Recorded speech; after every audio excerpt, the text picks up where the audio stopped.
welcome to our special Boulder City City Council meeting. We will call the meeting to order, and we'll start off with the Pledge of Allegiance. Please stand with us. I pledge allegiance to the flag of the United States of America and to the republic for which it stands, one nation, under God, indivisible, with liberty and justice for all.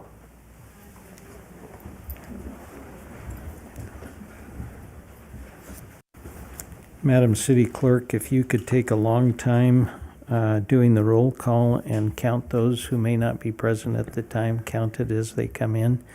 Yes, thank you, Mayor. The agenda was posted in accordance with Nevada open meeting law, and we have Councilmember Steve Walton, Councilwoman Shara Jorgensen, Mayor Joe Hardy, Councilmember Matt Fox present. And we do have a quorum, and Councilmember Koki Booth will be here shortly. And we will count her as present as she comes. That's correct. Thank you. I do have announcements. We became aware that the high school homecoming parade is scheduled for tonight, which conflicts at our time, potentially. And I suspect that there will be an appropriate recess to accommodate those who would like to join in the cheers at about 6 o'clock.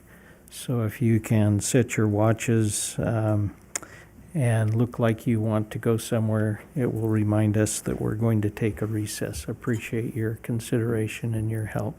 The parade, as I understand it, will be coming up California, turning left right outside of our building, and we'll be able to cheer our people on for their homecoming parade. I would like to also read the intent of this meeting is for staff to have direction regarding short-term rentals in Boulder City. And currently they are prohibited by code. I kindly ask that there are no side conversations to distract the listeners from hearing every person who will share on the floor, and hope that we can have decorum in how we treat each other if we agree or don't agree. And in the interest of time, to afford everyone the opportunity to speak, each person will have up to 3 to 5 minutes to provide their comment. They can take less than that if they so choose. And to maximize the time of all the speakers, I ask the comments stated by a previous person not have to be repeated, but you could use the word ditto. And instead, if you could just come to the podium and state your name for the record and indicate that if you are in favor of continuing to prohibit short-term rentals or in favor of permitting and regulating short-term rentals. Your comments will be thus reflected in the minutes. Having said that, we will have a presentation following public comment by Mr. Mays, but we will now open public comment for those here in the room. If you would have something you would like to say, please come forward at this time.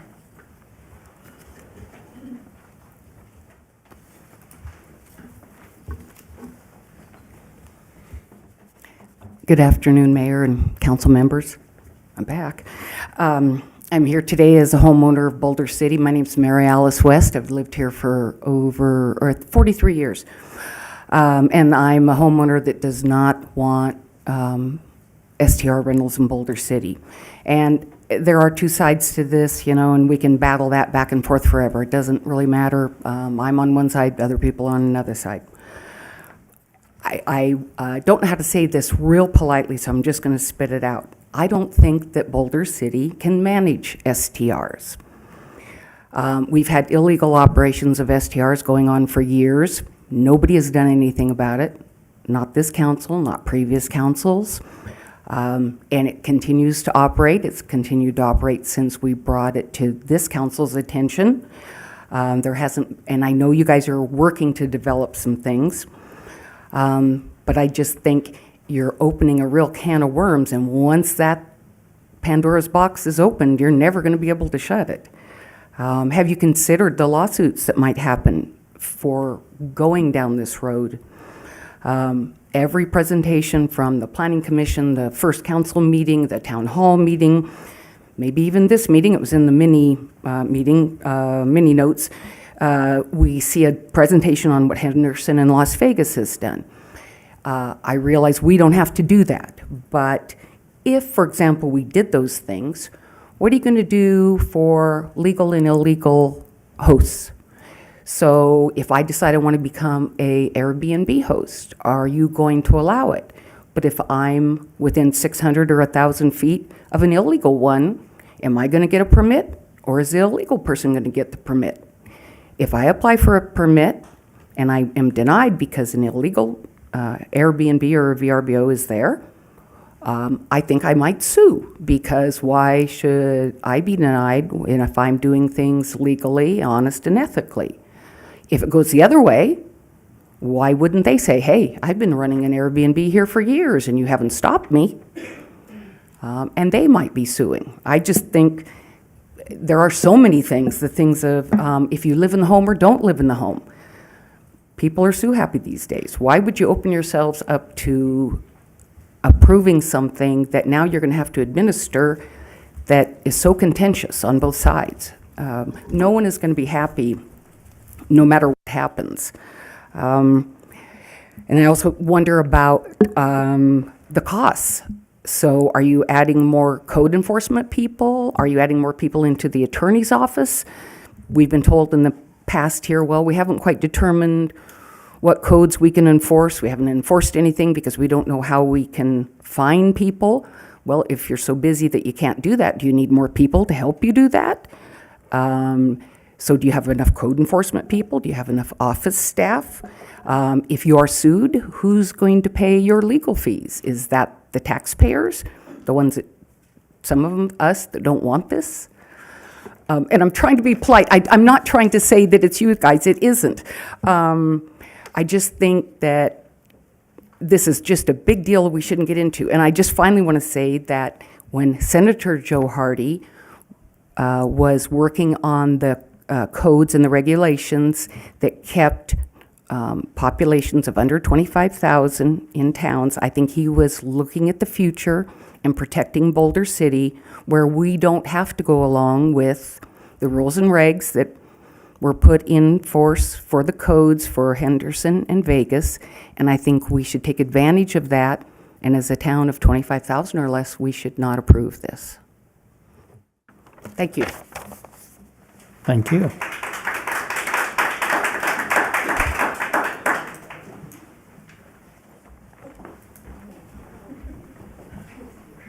Go ahead, sir. My name's Paul Pate. I live at 757 Fairway Drive across the street from an operating STR right now. Quality of life. Those three words describe why we live in Boulder City. We've been here for 31 years. In our current residence, we've been there for 27 years. You know, I look at the city leadership, what drew us to Boulder City when we made the choice of where to live with our young family. It was that the city had designed to make this a very nice small town. And when you look at the small town atmosphere that has been created, it's been wonderful, but that has started to change. So 6 months ago, when an STR started across the street from us, we started to experience a different quality of life here. We started to experience screaming in the backyard at 2 a.m. We experienced Sunday mornings that were peaceful normally, and now we're hearing F this, F that, and obscenities. And believe me, I'm controlling my comments because I wouldn't use the language in this meeting that they were using in the backyard, but I'm hearing it all the way across the street. It's that bad. So we've been told just to call the police and report it. But I don't think Nevada has a statute against language. So what are the police actually going to do? There's limit in what they can do. And I really think about our professionals in the Boulder City Police Department. Can these people spend the time taking care of nuisance complaints like this rather than spending their time fighting real crime or preventing real crime, which they do an excellent job of. So I really am concerned for our police, and as Mary Alice said, for the resources that the city will have to provide to help them take care of these nuisance complaints. If the STRs continue to exist, I'm also worried about my property value. I wouldn't buy a house in a neighborhood that had an STR because I don't know who my neighbors are going to be. I enjoy knowing every one of my neighbors back there. I've known them for 27 years, and it's a comfortable place to be, but it has changed. So I would like the council to consider this and say, I want to go on record saying I am opposed to any kind of STRs in our neighborhood. You know, maybe if it were a more rural area where you don't have a neighbor right next door, that might be a different situation, but in a residential neighborhood that's been there for years, to drop an STR in and all of a sudden have people coming in and out all times of the night, not following what our neighborhood has been like for years, it has really changed the quality of life. And I don't believe the entrepreneurial aspirations of a few people, the owners of the STRs, should impact the residents of Boulder City and the rest of the neighbors there. You know, I look at your four-way test right there on the sign. Look at number 2. Second, is it fair to all concerned? I do not think so. I don't think it's fair, and I don't think the third one fits either. Will it build goodwill and friendships? Not going to happen with an STR across the street. And is it beneficial to all concerned? No, it's not beneficial to all concerned. So I'd like you to imagine with me for a moment that your neighbors in your neighborhoods moved out tomorrow, and they turned the place into an STR. And now you're the one being woken up at 2 a.m., hearing screaming, partying, foul language, loud music. Does that make you feel any different about this issue? I would think it should, because that's the inconvenience that we've been experiencing now in our homes, our home of 27 years in that particular location. We never had it before 6 months ago when the STR started. So thank you for listening. I hope that you take serious consideration on this issue. Thank you.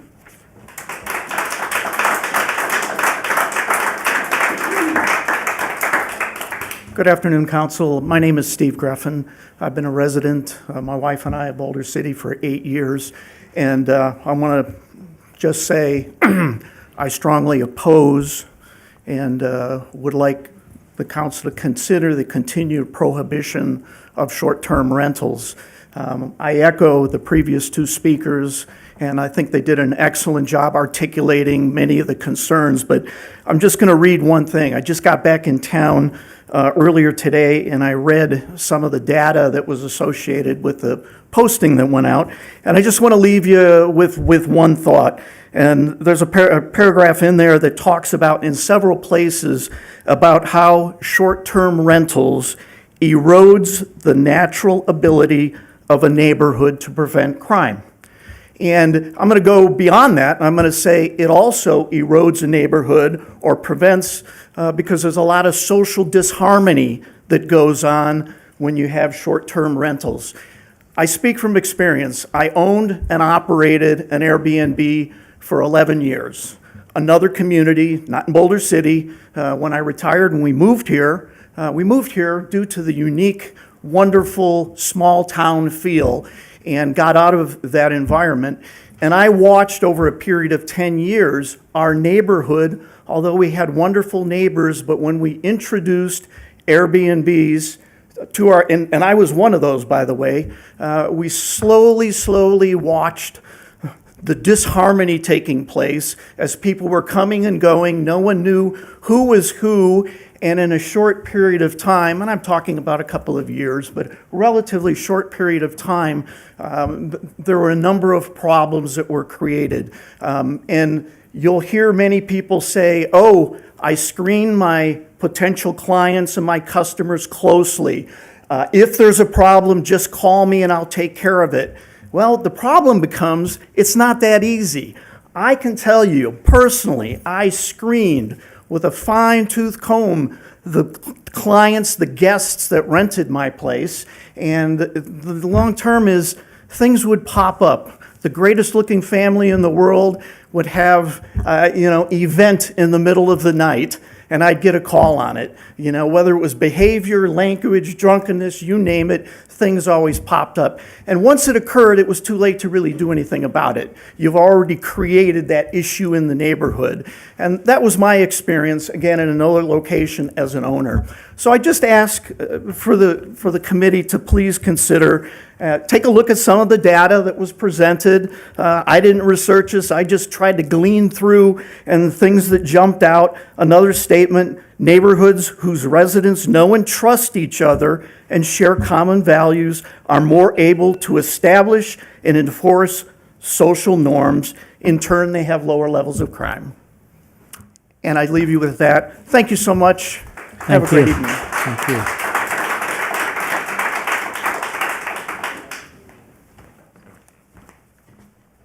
Good afternoon, Mayor and members of City Council. My name is Lou Crum, a 20-year resident and a homeowner. It is very unfortunate that a decision before you tonight has turned controversial. But although controversial, it is not difficult because the decision to prohibit the operation of STRs in Boulder City was made many years ago. They are not allowed, they never have been allowed, and that decision was intentional because we are a community. We know our neighbors. But due to a lack of enforcement, those who are operating illegal STRs now feel entitled to continue to do so and believe that it is a right being taken away, that as a homeowner they can do whatever they want. We all know that is not true. There are numerous examples of communities across the country that prohibit STRs, and for good reason. A perceived right to operate an illegal STR in a residential zone is not more important than my right to the quiet enjoyment of my home. It is also not more important than the council's duties to uphold the city's zoning code, which is designed to conserve the value of buildings, protect property, and promote the health, safety, and general welfare of its community. It is also very disappointing that there is even any consideration given to allowing STRs prior to enforcing the current code.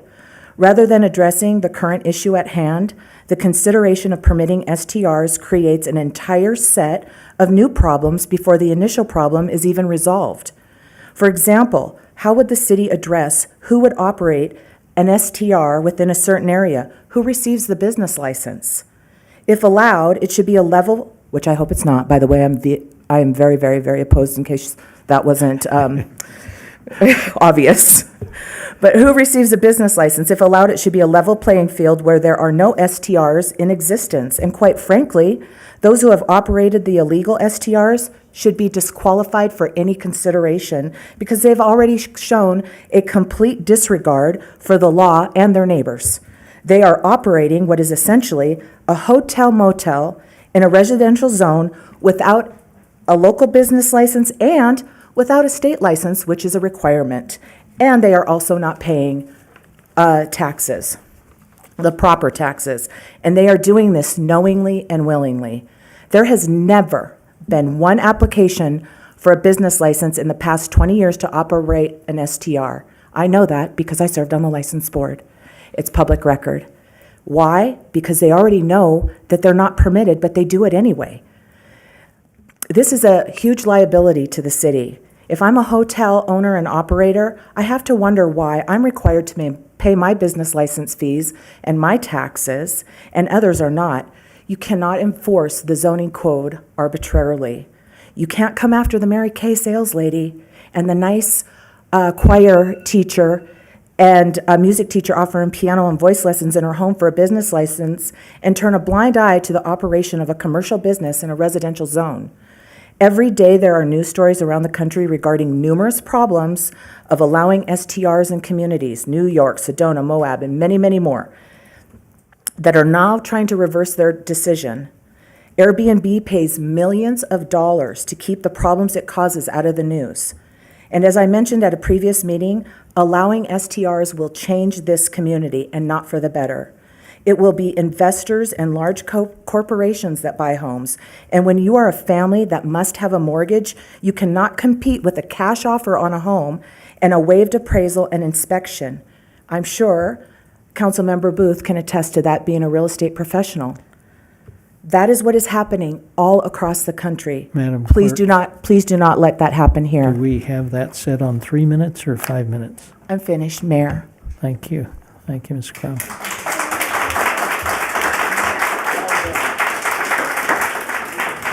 3 minutes? Okay. Next.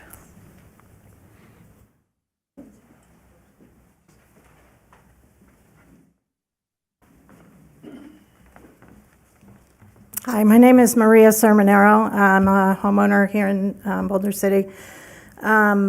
She just said everything I would have said. The only thing that I would add is I'm hoping that we hear in the presentation how this came about, what problem are we trying to solve here, why are we having this discussion at all?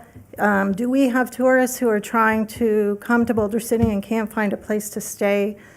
Do we have hotel rooms that are full? Do we have a need for more rental properties? That's my only addition. Thank you. Thank you.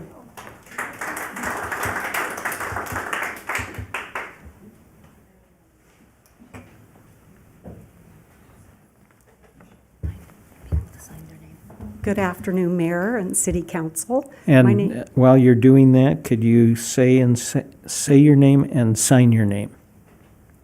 Oh, sign language? It's M-E-R-L-L-E.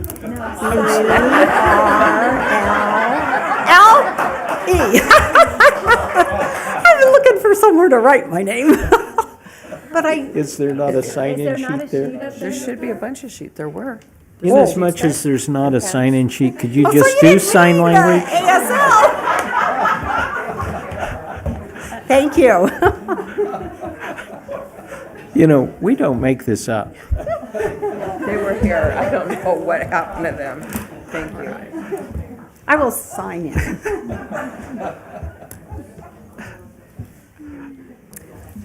Okay. My name is Merle Owens. I'm a Boulder City resident since 1996 in the same house on Fairway Drive, right next to a new short-term rental that has affected my life a lot. Unfortunately, the design of our yards, my side yard backs up against the backyard, right where the pool is. And I believe it's created some kind of echo chamber. It's awful. And it got a little better, and then it gets bad again. When I see someone there, I'm thinking, is there going to be a problem tonight? Because yesterday there was a loud group back there. And, you know, all I'm doing is waiting for the other shoe to drop. And do I call the police? That gets me worked up. And are they going to come? Are they going to do anything? I've been kind of bullied about reporting it to Airbnb from the current host. There's been several occasions, and I mimic what the others have all said, two of them being neighbors. I'm against them in our community. We're a unique town. We're special. That's going to take that away. So I'm at a crossroads here. And I sent an email to Councilmember Walton that if this is approved and you guys allow these, then I'm applying for a license, a business license. I want to have that short-term rental. I might not ever use it, but I want to have it because I want to block it from next door to me. And even some of the neighbors said they'd pitch in on the fee for it. And somebody else had mentioned, who are you going to award it to? You're going to give it to me, the law-abiding citizen who hasn't done anything wrong, or the people who took an oath to uphold the law in both of their professions and have not done so? So am I going to get it, or are they going to get it? Or am I looking for a realtor? Because I don't want to live next door to that. And regarding the disharmony, friendships of 25 plus years have been ruined, and I'm sad to say that. And I feel the only people benefiting from short-term rentals are the hosts. I'm not benefiting in one way, and there's no concern given to me as a homeowner. Still, I don't know a number to call. I have it just because of my personal relationships, but I've never been approached and given information of if you have any problems. It's like they believe what the people there say, the guests, over someone who lived next door to them for all these years and watched the kids grow up, you know? So I'm totally against it. Thank you, and I hope you'll consider this area. Thank you, appreciate it.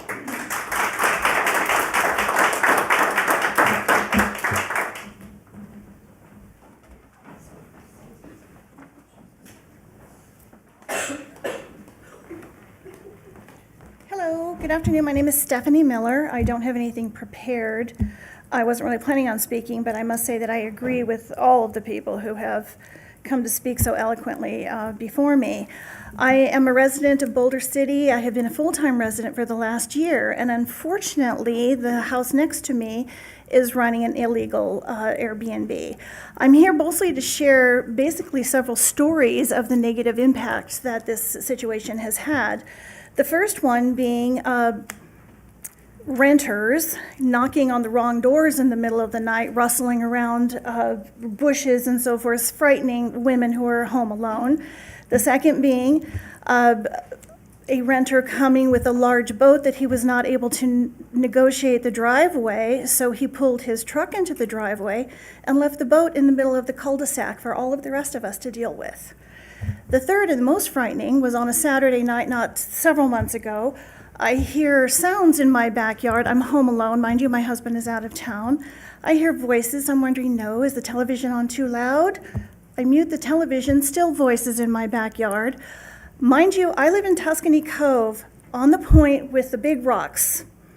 You can't get into my backyard. I go to the backyard, and there are 4 young men standing in my backyard who had traversed the rock wall and decided to make themselves very comfortable on my patio.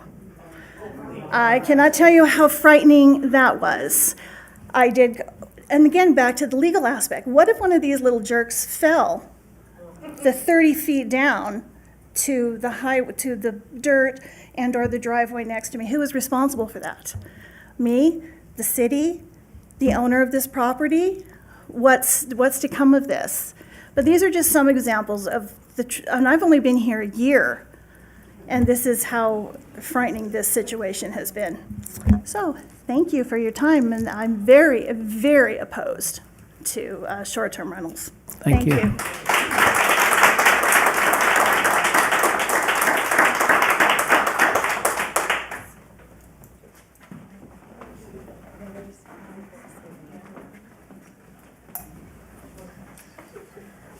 Good afternoon, Council and Mayor. My name is Jim Petrizzo, and I'm a resident of Boulder City. And I am on the other side of the house that Stephanie is on. So I ditto everything that's been said by everyone so far. And I would just like to add a correction, Stephanie. They were not knocking on doors to get in. They were just trying to get in the houses. They weren't knocking. It was about 2 o'clock in the morning. And they went to 3 houses before they went to mine, and then finally found their house. So it's several other neighbors affected as well. And in addition to that, the property is owned by a LLC, My Global Village LLC. It happens to be a foreign company, and there was a comment made at our previous meeting that people aren't going to come into Boulder City and buy homes and just use them for rentals. Not true. Because that house sits there, and now we've probably got at least 10 dead large trees, very unattractive in the neighborhood. No one's doing anything about that. HOA's not doing anything about that. The city's not doing anything about that. And the homeowner is certainly not doing anything about that.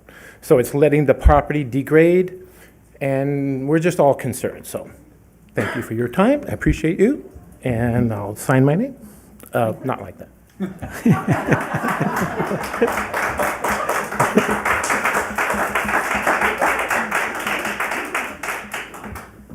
Thank you. Thank you.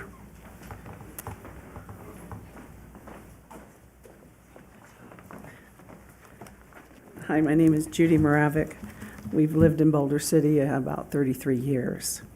In the neighborhood that I'm in now, about 27 years. And I was best friends and very close to the family across the street. Our kids are the same age, everybody grew up together. Her daughter was like after my son, and all that type of stuff. But it was an enjoyable relationship. So when they moved, I was kind of shocked because they did say something once to me about an Airbnb. And it turned out that when I said, well, I think it's illegal, and then they said they were going to check. And so I called, and they said it was illegal. So I didn't really worry about it until it happened. And then I was kind of shocked that it had gone that far.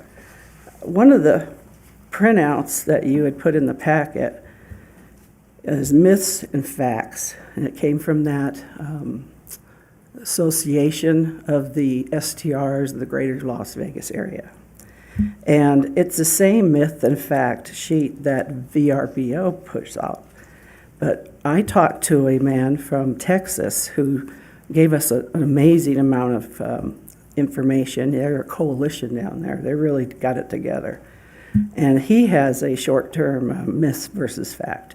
And that was true of all the stuff I've been looking up, because one of their myths is vacation rentals create unaffordable housing, and the fact is that less than 1% of a city's housing stock is affected. Well, that's not true. So that myth is true, but they're trying to tell you the fact. There's usually 20% of housing stock that's been taken up in some cities in 2021. The fact of the, I'm trying to get my word. They have a owner occupied. And this is where everybody gets confused. Owner occupied is just one room, but it actually only accounts for 16% of all STRs. And that is the opposite of their fact. They say it's the other way around. The 80% was home sharing and the other 20. But that's entirely not true. And in fact, there is only 26% together with the owner-occupied that accounts for single STR. Now, when you go over 1, then you're into the 2 to 5, and I have graphs here in which they say that 28% are 2 to 5 units, and 18% are 6 to 20 units, and 31% over 21 units. Now, these are the investment companies. This is what's causing all this trouble all over, where they have now scooped up all the housing. And as fast as they call it switching, when a long-term renter landlord realizes what he can get out of his house with short-term, then they raise the rent so much that they finally get out, and they call it switching. So they'll switch to the short-term. But they've got all their myths and facts so backed up that I could disprove every one of them. The codes, the hosts are saying that there's no problems. Therefore, we have to just license them and get them attached to the city. But meanwhile, our neighborhood is broken down in its social structure. And that's already being true in our little cul-de-sac of Radic Court, because that's where the house sits. And the lady behind her, and outside, and then across the street. And this is a very nice area. But I guess I'm done. Thanks. Thank you. I won't sign.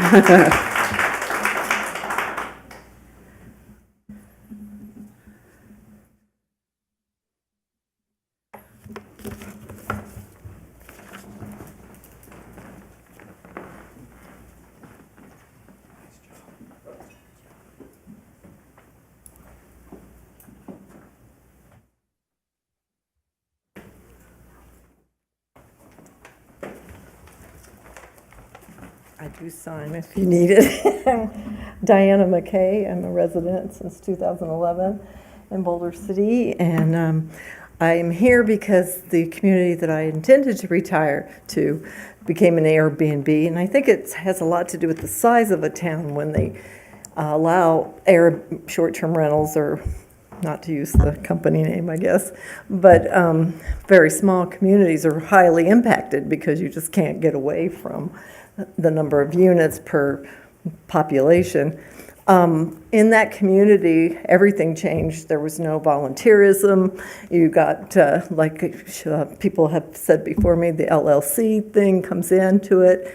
Properties aren't maintained, the noise level. They even have software now that the companies that do short-term rentals, that sifts the people out who has a birthday or an anniversary coming up. So if they have to have software for that to keep the noise and the partying and the group things that go on, then obviously it's got its problems. So I just wanted to say that as a community, it changes everything. And you don't have volunteers. And, the celebration for Independence Day in that town turned into a farce after a while, because there were people that attended and participated were in short-term rentals and had no commitment to the community. So ditto, and thank you.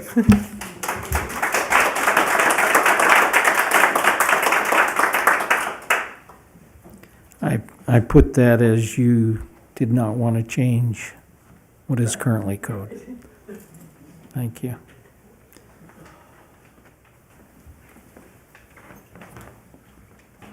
Good afternoon. My name's Travis Schur. I'm sure this whole room is probably against short-term rentals. My wife and I are the ones here in support of them.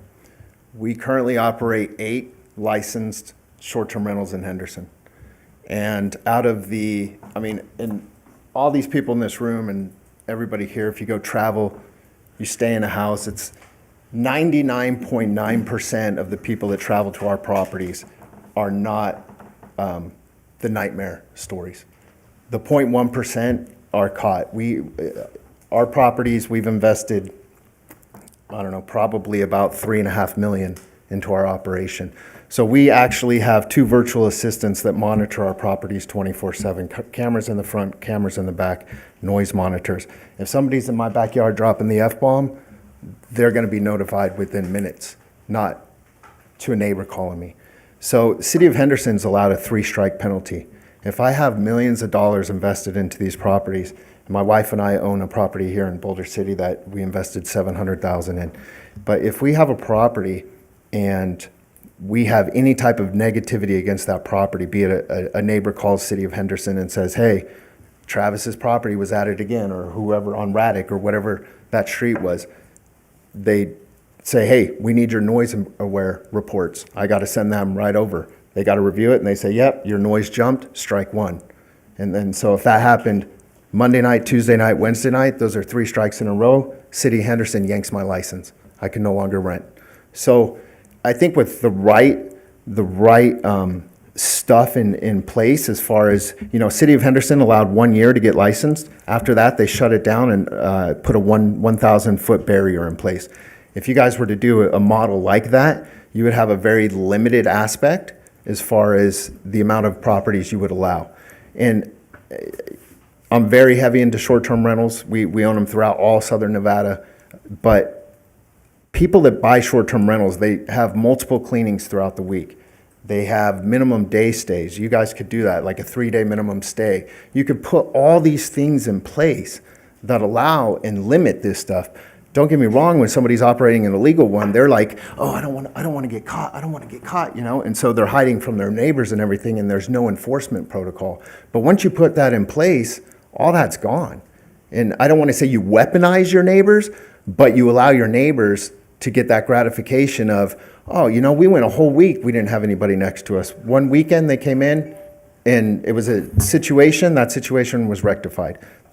4 weeks go by, no issues. So I think just with proper enforcement, proper rules, and then obviously we never even talked about the tax situation. Airbnb cuts the check one time, they collect all we don't even see the money. The money goes from us, or from the guest, not to us, to Airbnb, and Airbnb cuts you guys one check once a month, and it's done. Thank you.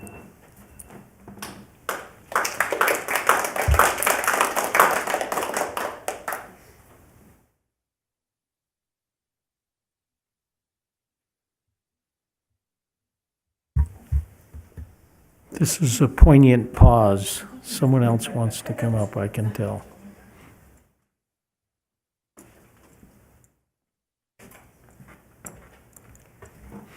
Good afternoon. My name is Deborah Kalos.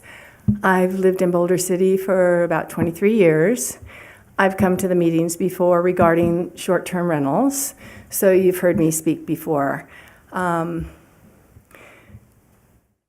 been so much disruption since having a short-term rental next door to me in the, not quite a year that it's been operating.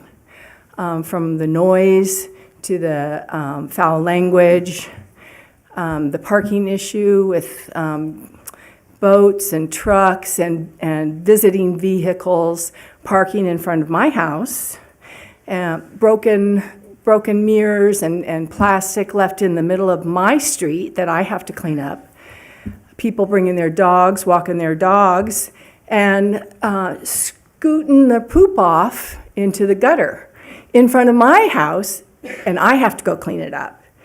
There's just no respect. When people come and just spend the night or spend a couple of nights, they just have no connection to the community, to the neighborhood. They don't care. They're on a vacation. And it just seems like they've lost their mind when they come to stay in these places.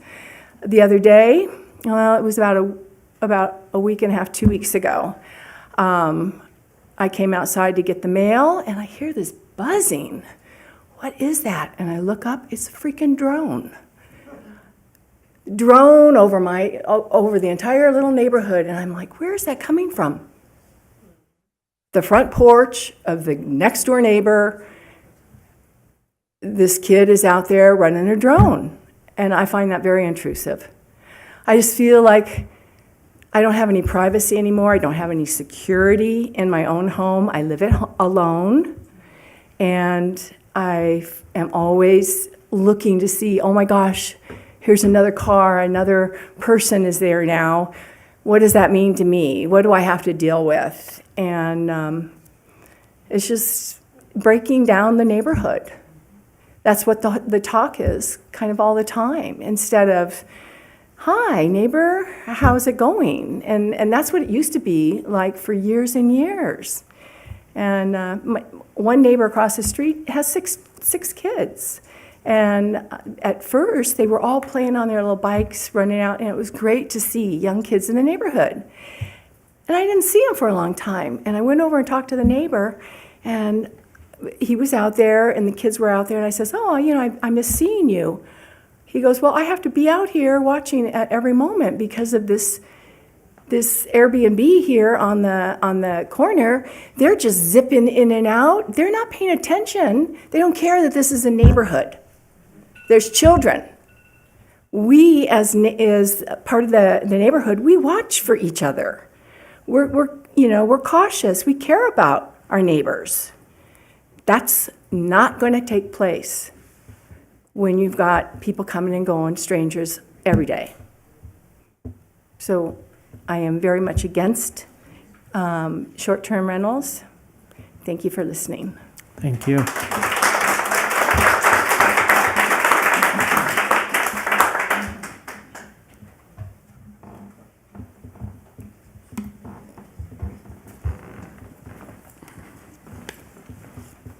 Hi. I'm John Sermonaro, and I live here in Boulder City. And I really appreciate the comments from the Airbnb investors. And I love how you do it. I think that's really strong. I think they care about their business, and they're really doing the right thing. But a Global Village LLC, a corporation, an investor who doesn't care at the level that these folks care about, genie's out of the bottle. You can't legislate that, right? So I appreciate the people that do it right. I don't know, what percentage of short-term rental owners go to that level, but we've heard enough stories here tonight to know that not all of them do. And we can't be sure that they can perform at the level that these folks do. I am opposed to having short-term rentals in Boulder City. Thanks. Thank you.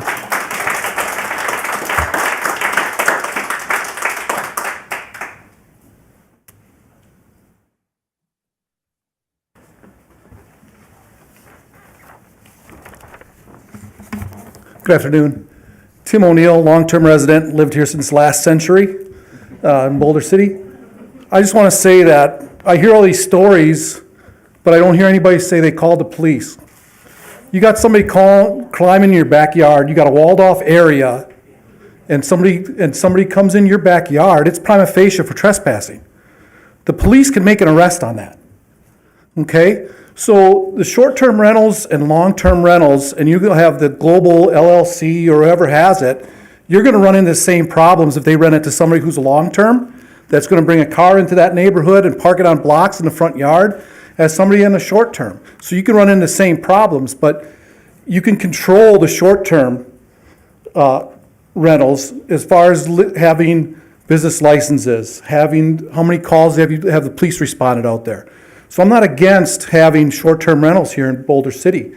We've had several of them that come up here. People have come here for 2 weeks to see what Boulder City is about and see that it's a neighborhood, to know that they know their neighbors, and they come here to see if they want to move here and buy a house here. So it's not a bad thing to have a short-term rental in Boulder City. Airbnb does a very good job at making the complaints and following up with the complaints. So you have to know the owner of the property.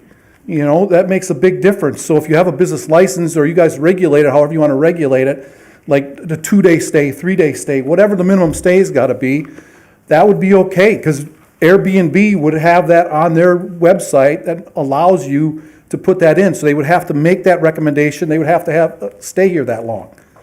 But to just arbitrarily say, no, we're not going to have any more short-term rentals here in Boulder City is not what you want here in Boulder City. We want to invite people here, come visit Boulder City, see what it's about. See that it's a family-oriented community like it is. We have events that come in on the weekends that people come here and they go to the lake, they go to Emerald Cove, they go all over, but they can't stay at a hotel because you have 2 hotels that are closed right now on coming into the strip on Boulder Highway, on Nevada Highway. So you have your choice of Best Western and you have the one that's across the street there. You don't have a lot of stay anywhere there, but you don't get the luxuries of having a kitchen, having a washer dryer that you do in Airbnb. And if you watch the news, you see that Nashville is one of the biggest ones that has Airbnbs. And all their Airbnb business has dropped by 50%. So all those markets for Airbnbs, it's taken care of itself as far as the process of renting of Airbnbs. They're losing the market because now people are staying back in the hotels and stuff. They're not staying in the Airbnb. So a lot of these investors that bought in Airbnb thinking they're going to make a lot of money are starting to realize they're not making as much money anymore in it. So it'll right itself over time frame. But to make it just a blatant statement saying, no, we're not going to do it anymore is not the way to handle this. You know, you have a police department, have them do their actions and follow up what they need to do. Especially if 2 o'clock in the morning people are out there swimming, yelling, and music playing, all that stuff. There's a noise ordinance that they can follow up with if they call the police. Have them act on it. And it's recorded. They have an event number that comes up every time you call the police. So, thank you. Thank you.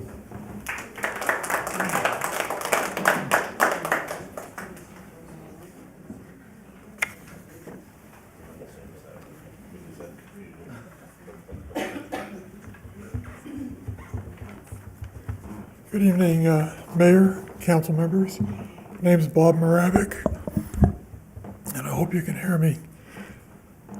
I'd like to say one thing to this previous gentleman. That's not all true. The police have been called and notified in the case that we're referring to across the street.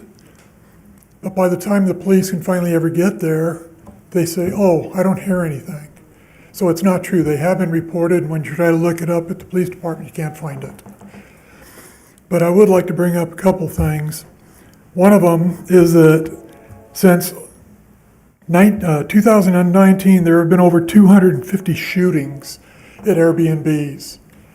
And I don't know if you ever caught back in early August, I believe it was, there was a house in Vegas that a woman was renting out as an Airbnb.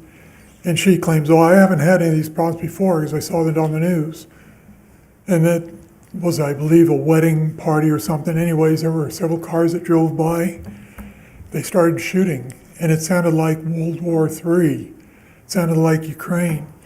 there were 5 houses hit. And in one of the houses where the kids were sleeping, luckily it missed them because they were showing inside the house.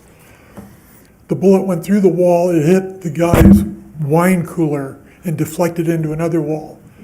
Luckily, the kids or people weren't hit. And then there was also a car that was in the driveway. The people there in that neighborhood want her out. So these cases have been going on for some time.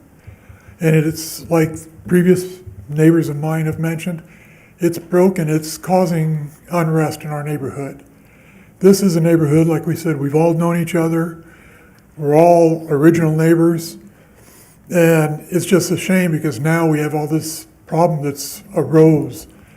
And it's not comfortable. Every day we look out, you don't know who the person is across the street. They say, well, hotels, or not hotels, long-term rentals, you can't have a hard time getting them out. But yeah, you at least you have the advantage.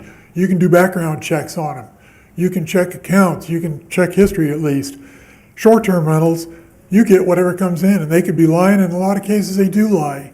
They use false names. They use false phone numbers. There's no way to track them down. They come in, and like Deb said, they just come in. They have disregard for your neighborhood, and they just leave. And then you're the one that's left to clean up after it. It's not a comfortable situation, and I'm totally against it. Thank you. Thank you.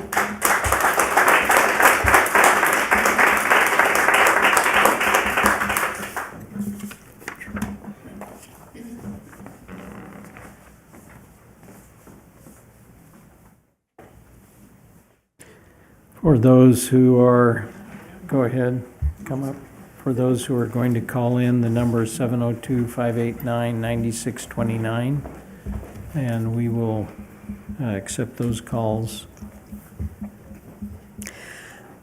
Hi, good afternoon. My name is Vivian Harrison, and I'm wanted to share some of my experiences and the reason I went into this short-term rental. I currently own over 20 residential rentals here in Boulder City and in Henderson. Most of them are in Boulder City, and they're all long-term.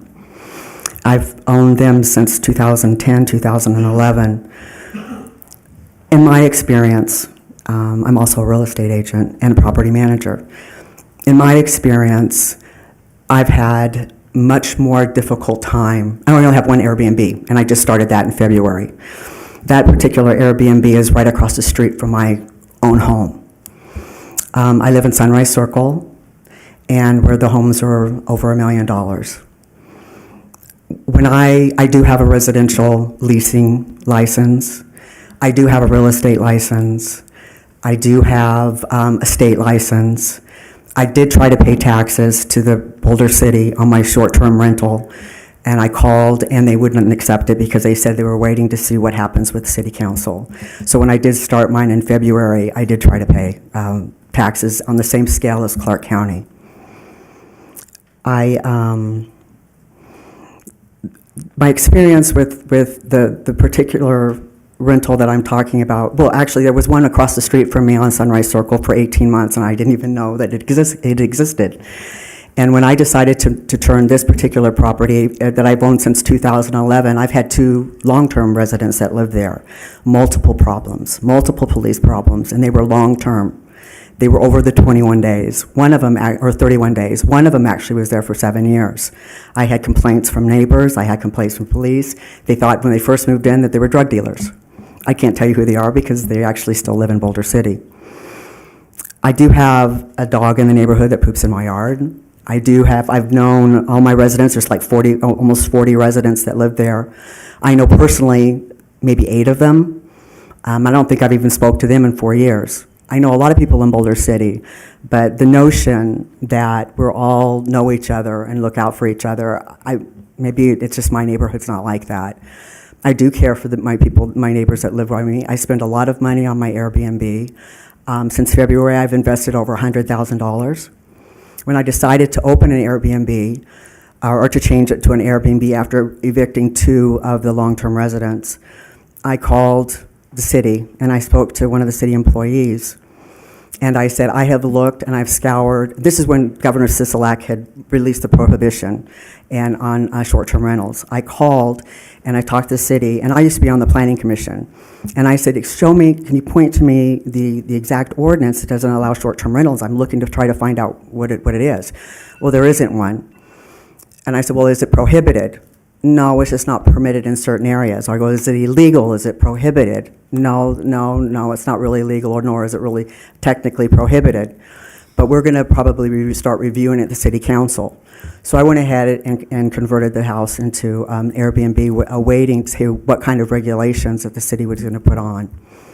And I'm still waiting. But I have to, like I said, I have 20 long-term rentals here in Boulder City, and the problems that the individuals are talking about tonight, I respect. I have those in my long-term rentals as well. But the one thing I don't have by doing my short-term rentals is I'm allowed to put video cameras, I'm allowed to put decibel meters, I'm allowed to do all kinds of different things that I can't do when I have a long-term rental client. Thank you. Thank you.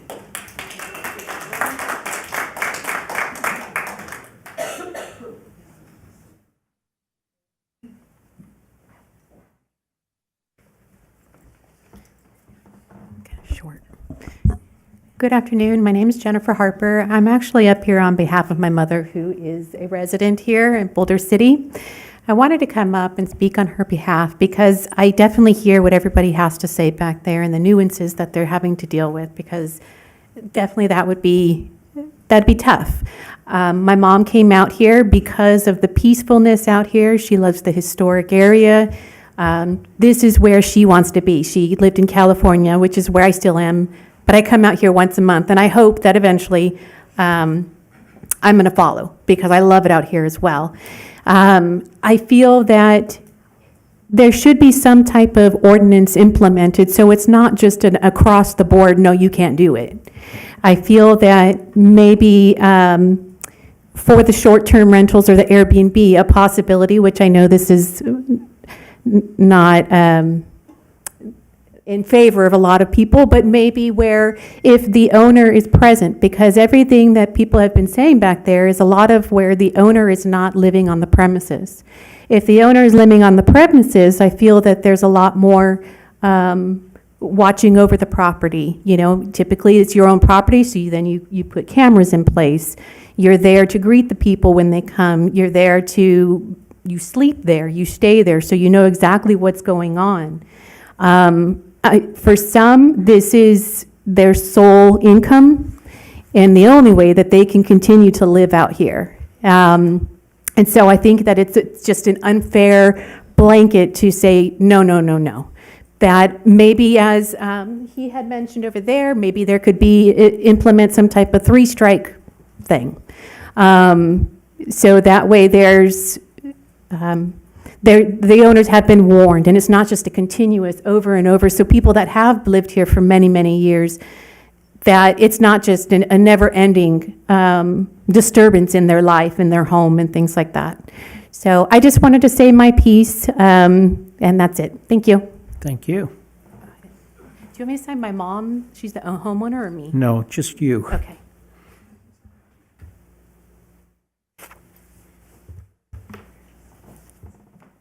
Thank you. Anyone on the phone line? Hello, my name is Kelly Jackson, and I manage property in Boulder City and a vacation rental in Carlsbad, California. And Carlsbad is very strict. They only have a certain area of Carlsbad where you could have the rentals. You have to notify the neighbors. We have decibel meters, we have cameras, and it's 3 strikes and you're out. I think saying no and having no rules, here in town, you're still gonna get illegal ones opening up. That's my feeling. Anyways, that's it. Thank you. So what's your stand? I think we need rules for it, or they will continue. Thank you.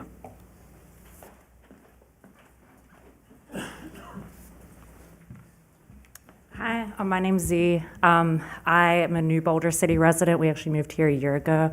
My husband and I bought our first home in Boulder City. I work full-time from home, and so we have a baby on the way. And my husband has an Airbnb out of our backyard.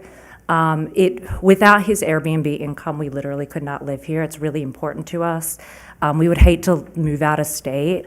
Also, I don't think anybody's brought this up yet, but we actually really encourage our Airbnb guests to shop locally in Boulder City, which we think is really important. We send them to Fox's Barbecue all the time.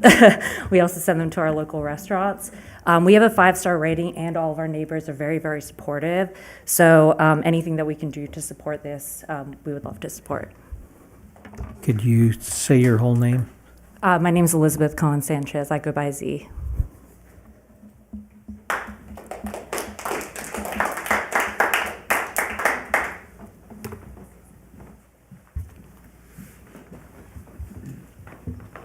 Hi, my name is Bridget O'Neill. I've lived here, I think, 33 years.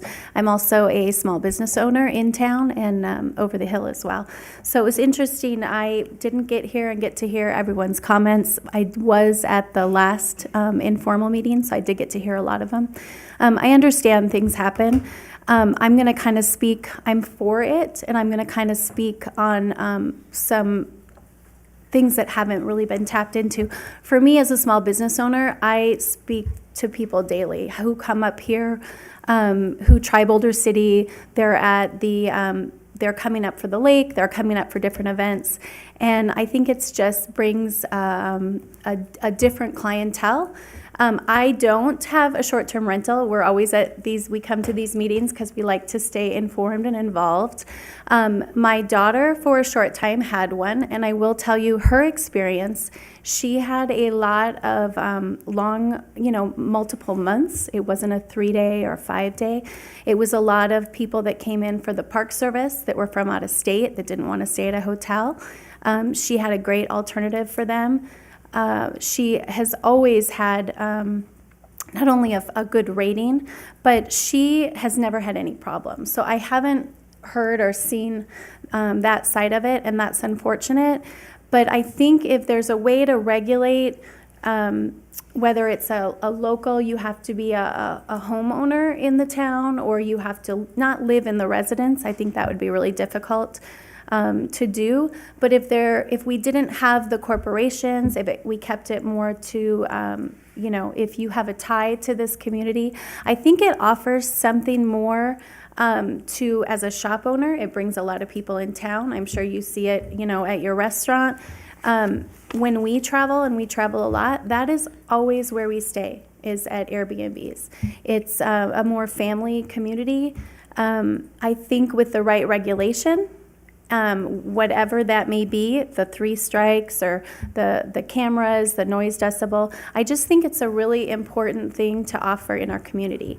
I think the days of the old neighborhoods that we probably grew up with are, unfortunately, I think that a lot of that is it's unfortunate that we're going that way, but I don't know that it's necessarily with a short-term rental. I think we're just seeing that across the board. So my vote would be I would like to see it happen and be regulated in Boulder City. Thank you.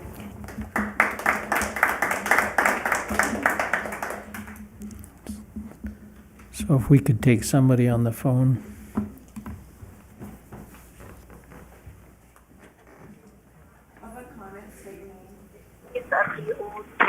Oh, hi.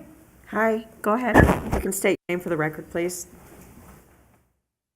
Sure. My name is Bryn Delormier. Go ahead. Okay. So I'm in favor of Airbnbs, and I moved here to Boulder City. I was actually searching for a new city to call home and retired to. And at the time, I was on a road trip starting in summer of 2020. And up until December of 2020, until I arrived here, I'd nixed 40 cities along the way. And I'd not stayed in Airbnbs till I got here due to COVID. I decided to stay at one here because the home seemed clean and safe and had great reviews. COVID had kind of died down a little bit at the time, so I decided to stay in one here in what I now know as the Avenues. The hosts were awesome. At the time, they were both furloughed from their jobs, so they needed the income as well.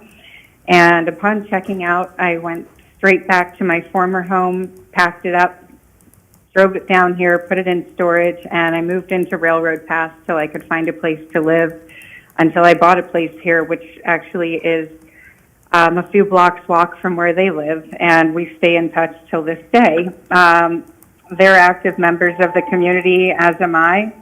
I live in a historic home here on Avenue F. I'm renovating it back to true historic standards. And when my family comes to stay here, I put them up at Airbnbs since my home is being renovated. And I invite anyone to look up my own Airbnb profile. It's also linked to my family's. You can see all of our reviews. They're all great. We don't come here to party. We come here to stay and honestly see the neighborhood. They enjoy interacting with all the guests they've stayed with. I did as well. So it's been an entirely positive experience for us and the hosts that we've stayed with. So I wanted to state that point of view, because I think a lot of the people assume they're party homes, which, you know, Boulder City is not really known for its nightlife. So so I just wanted to put that out there. And in addition to that, let's see, what else do we have on my notes here? I'm sorry. I'm a bit of a wreck, actually, because I usually be there in person at council meetings. I think a lot of people there know me, but a bit of a wreck today because my cat died earlier. So my house has been a bit of a revolving door, and actually some of those short-term rentals hosts and my neighbors here, some of which are short-term rentals hosts, they've all been contacting me via phone and text and stopping by. So I didn't get a chance to make it up there, but they're people too. They're decent people. You know, they're caring members of the community, and you know, they've stopped by to give their condolences. So I just wanted to say we're all human beings, and I think talking to one another is a big part of the how we can resolve this before it escalates to an issue like this, where we have to have town halls and massive regulations on the issue. Just talking to your neighbors if they have a problem property is a huge part of it. So, and just to everybody there who's not in favor of these, just please remember that I was at one point an Airbnb guest in a home here too, and now I'm one of your neighbors. So that's all I had to say. Thank you. Thank you. Public comment? Yes, I'd like to make a public comment. Can you hear me? I can. If you could state your name for the record, please. Yes, my name is Joseph Purdy, P-U-R-D-Y. I'm sorry that I could not attend in person. I had other work commitments. My wife and I lived in Las Vegas, and we moved to Boulder City for a number of reasons, and we moved in 1993. So we've been residents for 30 years. And when we moved to Boulder City, the Airbnb was in non-existence. But one of the main reasons we moved to Boulder City is you get to know your neighbors. You get to know their occupations. Get to know their kids. When we lived in Las Vegas, that didn't occur. It was very difficult to know your neighbors. And it's a big factor to live in a neighborhood with people you know, and you have reasonable expectations of how they'll behave. And, you know, when an Airbnb is next to your house, you might look forward and envision yourself trying to sell the house when your house is up for sale and the potential buyer is visiting with you. And the potential buyer says, who's your neighbor, Joe? Who's the neighbor next to you? Well, that's an Airbnb. An Airbnb? You mean I'm buying a house next to a rental property that's rented on the day-by-day basis? Well, yeah, but, don't worry about that. Well, what do you mean, don't worry about that? You mean I could be buying a house and the people that are in that Airbnb, they could be partiers? They could have been convicted of a felony, drug distribution? Could they have been convicted of a sex crime where they have to register as a sex offender? What do we know about those people? I don't know if I want to buy your house, Joe. I mean, that's unpredictable. So, I mean, it's going to depreciate homes that are adjacent or even nearby the Airbnbs. And, when we moved to Boulder City, Airbnbs weren't there, and I think you're opening up a can of worms by permitting Airbnb. They're difficult to regulate, and you're going down a path that I would suggest is not favorable to Boulder City. And think of yourself, if you're fortunate enough to have a house, right next door to you, anybody could be there. And it's analogous to like when you rent a hotel room. You're in a hotel room trying to have a nice evening, and your neighbor is partying, making noise, is disruptive. What do? Well, you call the front desk. Can you come up and quiet the neighbors? Can you go over there and quiet them down? We've probably all experienced that, where you have an unruly neighbor. Now, people might say, well, somebody could move into you, Joe, that's unruly. Well, if you're living by somebody day in, day out, you understand that you have to have some cooperation amongst your neighbors. And you're not just going to be rude like somebody might in a hotel room that is not going to return the next day. And what would happen with an unruly, boisterous party or something going on? Well, people are going to call the police. Mr. The police Purdy? are already heavy enough duties. This is Mayor Hardy. If you could finish up by saying you're in favor of prohibition, and we would appreciate that. If you're in favor of prohibition or you're in favor of regulation. Well, yeah, I'm not in favor of the Airbnb, and I thought I had 5 minutes. Is that incorrect? Am I wrong? Yes, it's 3, sir. Okay. Thank you. Well, have I gone the 3 minutes? Yes, more than 3. Okay.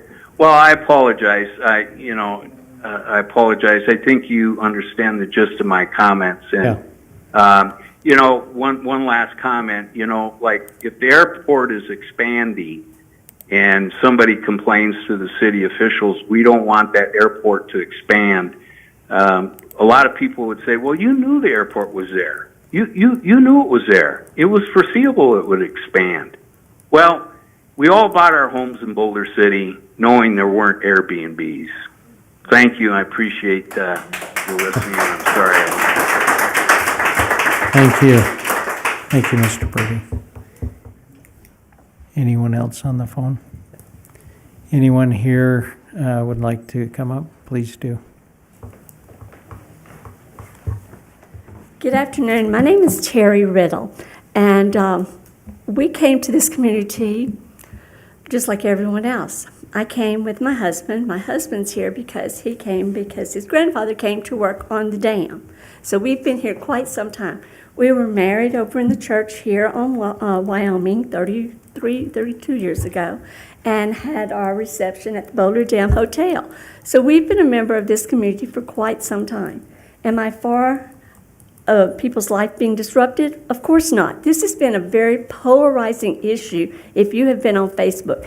It has been rude against rude. It has really been ugly. I am for Airbnbs, regulated Airbnbs. We only stay.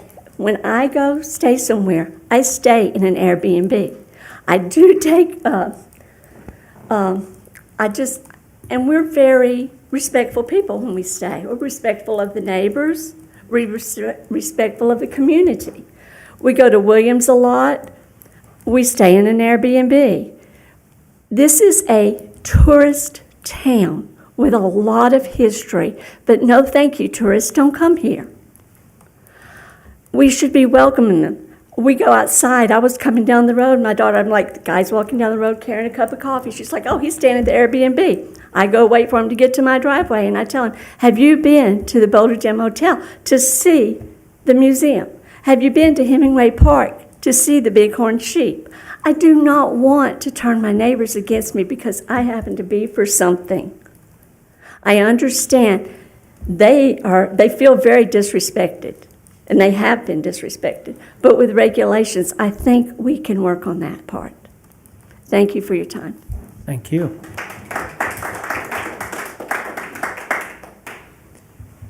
Anyone else here would like to come to the podium and share?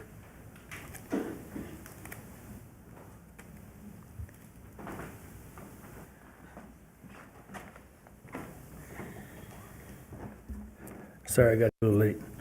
Sign in here. I'm Troy Bertoli. I've been living here 7, 8 years. I can't remember when. Used to be part owner of a coffee shop and store dedicated to the town here that we opened. And traveling, I stay wherever I can stay. But I've been on trips where it's last minute and we decided, hey, let's take a side trip. And easiest way to find a place when the busy season is the phone, Airbnb, or a short-term rental. I've used those several times, and I've never really been outlandish in my experiences there. The other people around have never been outlandish. The people that are unruly are usually the outliers, and they're going to make more noise, and they're the ones that people talk about, and you're going to hear about. The people that are fine and respectful, nobody's going to talk about people right about. So you're not going to hear so much about, this person stayed here, and they were so nice, and everything was great. You do have the option to review those people that stay at your place. And so I would hope if I was the owner of one that my neighbors would let me know, or they were destroying my property. And I would want to be able to give them a lower review. And as a person staying there, I want to have a high review so that I don't get turned down anywhere I go. On the other hand, our town is a gateway to many places, as you all know. So it's a great stopping point that's outside of the hustle bustle busyness of the Vegas life. And so there's a lot of people that want to come here and travel and go hiking and enjoy the lake and take off to Arizona through Grand Canyon. But they save themselves a lot of trip from having to deal with the city coming out here to do that. And they take specific trips to do that. And so our historic town, I think, is a part of that history of the lake in our state and should not be kept out ourselves. When the Browder building was all boarded up, there was a lot of hubbub about that. And these other people and tourists coming in are what help these businesses stay open and thrive and flourish and encourage more businesses and more variety of businesses to come, and which helps support our town. So, and it's a good experience for us in that aspect, and it's a good experience for them. And you can't say, anybody who's, I don't know who the, crazy person is staying next door for the night, like the previous person on the phone mentioned. Well, I'd rather them stay for a night or two and leave than to move in. I don't have any, just because it's a short-term versus long-term place to stay doesn't mean they're outlandish or they're, someone I don't want. That doesn't really weed them out. So that's not really a big issue. But if they are that way, I'd rather them stay for a day or two and leave. So if we're talking about prohibiting a regulation, I'm for the regulation so that we can find some kind of medium to not keep our town selfish for ourselves, but in order to be respectful and help us as well as those folks that enjoy it. Thank you. Thank you. Anybody on the phone? Anything to be read?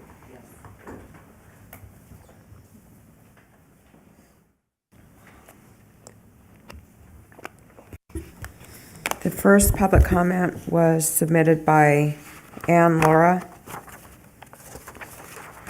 Currently, short-term rentals are prohibited in Boulder City, yet there are approximately 20 in our city. If the city council chooses to allow short-term rentals, who will enforce any imposed regulations? Next comment was submitted by Lois Donat. I am in support of permitting short-term rentals if we have taxes paid monthly based on the monthly income the owner and/or property managers receive from the guests of the short-term rentals, similar to what they do in Henderson, Nevada, transient lodging tax and monthly tax remittance. All STR registered with the City of Henderson will be required to submit the report of tax collected on room rentals and pay transient lodging tax on a monthly basis. These taxes received from individual short-term rental owners or property managers could be used to build a new public swimming pool, repair or replace our aging electrical infrastructure, aging sewer and water systems, and lower our monthly utility bills. Next comment was submitted by Richard Killian. Boulder City is a special place and built on the idea of nice, quiet place to live, and with the laws and ordinances in place to assure that it was kept that way. I am a resident of Boulder City and a homeowner. My background is property management for 20 years. In recent years, short-term rentals have become increasingly popular as a way for homeowners to make extra money by renting out their properties for short periods of time. However, there are some significant drawbacks to this type of rental that can have an adverse effect on neighborhoods and communities. Short-term rentals can lead to an increase in crime and noise, as well as a disruption in the local housing market. They can also lead to a decrease in the number of affordable housing options, as landlords tend to favor higher-paying short-term renters over long-term tenants. Additionally, the presence of short-term renters can erode the sense of community in a neighborhood, as the transient nature of the renters leads to a lack of connection and investment in the local area. Finally, there can be safety concerns for both the renters and the permanent residents of a neighborhood, as a high turnover of short-term guests may lead to less accountability and decrease in security. All of these factors can have a negative impact on neighborhoods and communities and should be taken into consideration before allowing short-term rentals. Next comment was submitted by Alan. Is that a negative or a positive? Negative. Okay. Next was submitted by Alan Goya. My wife and I are 30-year residents of the Historic District in Boulder City. Families living in such a walkable city is just one of its charms. I am strongly against the use of additional commercial use in residential areas. Even with conditions and restrictions, since violations are complaint-driven in Boulder City, enforcement would require a larger government. The state has already given us a way to opt out because of our size. Let's not let the genie out of the bottle and invite culture, enforcement, and litigation problems that Boulder City doesn't need. Next comment was submitted by Ruby Perkins. Parking is a huge issue with the home that is a vacation rental in our neighborhood. Typically, there are anywhere between 1 to 4 vehicles, boats, etc. They park on the sides of other homes instead of on the one they are renting and limit our parking by our residences. We should not have to fight for a parking place next to our homes in a residential area. Negative. Next comment was submitted by Jill Stewart. We live in a quiet neighborhood in Boulder City. We chose Boulder City for the community of a small town and to be away from the growth in Las Vegas. We know our neighbors and enjoy a sense of belonging. The home next to us became a short-term rental without our knowing, and it was going to happen, and has brought a steady stream of strangers into our neighborhood almost every weekend. It has changed our sense of security and privacy, among other things, and I am hoping decisions will be made by the City Council to protect the nature and community of Boulder City against the changes short-term rentals bring to a neighborhood. Oppose. Next comment, Barbara Paulson. I have lived in Boulder City since 1983. When my family moved to Southern Nevada 40 years ago, we chose to live in Boulder City because of its small town character and open communities. That is part of why we continue to live here. Unregulated short-term rentals have the potential to negatively impact some of what we love about Boulder City. STRs have become a very popular alternative to hotels for vacationers, especially in high tourist areas like Clark County. Although initially seen as mom-and-pop operations, they have now become a big business for equity firms buying multiple properties for this use. Unrestricted growth and lack of regulations for STRs can have negative impacts on the quality of life in neighborhoods in which they operate, can adversely affect the availability and cost of housing, rental, and ownership for residents, and can change the business model for small, locally owned properties to large corporate ownership and management. If STRs are not permitted in Boulder City, ordinances must be put in place so that illegal operations can be closed and fined if they don't comply. If STRs are permitted, there must be regulations, ordinances in place to minimize the potential negatives related to these businesses. Boulder City's ordinances should, in general, be consistent with those in surrounding municipalities. The factors I think are most important in developing these ordinances are limiting the number of percentages of housing units that operate as an STR. Boulder City's location and ambience make it desirable location for vacationers. However, because of its size and open community structure, an expanded use of existing housing units as vacation rentals can have a significant impact on neighborhoods and residential access to housing. Limit licenses, conditional use permits to one per entity, per person, or LLC to minimize corporate purchase of multiple properties for STR use. Limit the types of housing that can be used for STRs and the distance between STRs. Require the STRs listing their facility in marketing materials, hard copy or electronic, include the Boulder City license number in those materials, and have a penalty for not adhering to this requirement. Clark County avoided addressing the rapid growth in STRs until their existence became so massive that managing it means reacting to an out-of-control situation. Boulder City has the opportunity to be proactive in determining how best to manage STRs. Now is the time to act. Regulate. And that was it for public comments. Was she for regulation or for prohibition? It was neutral. Okay. And that's it for public comment. Is there anyone here who would like to make public comment? No one on the phone lines. We've read everything. We're going to take a brief recess.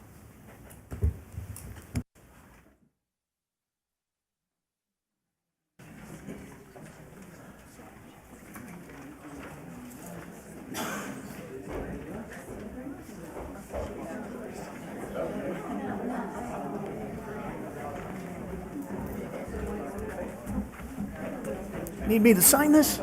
Thanks.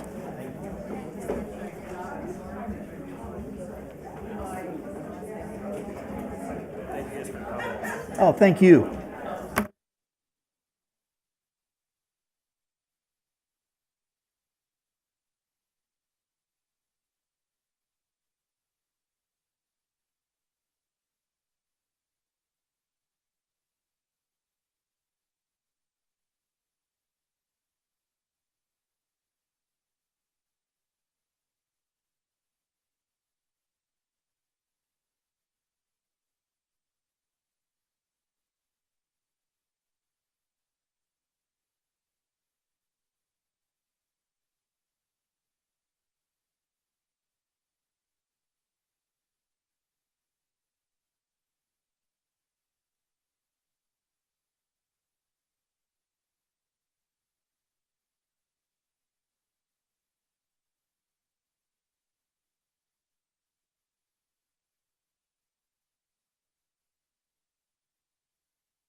Call the meeting back to order.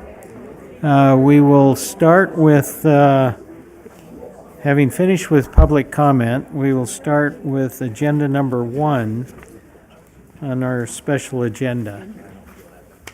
And Michael Mays, if you would come and present, please.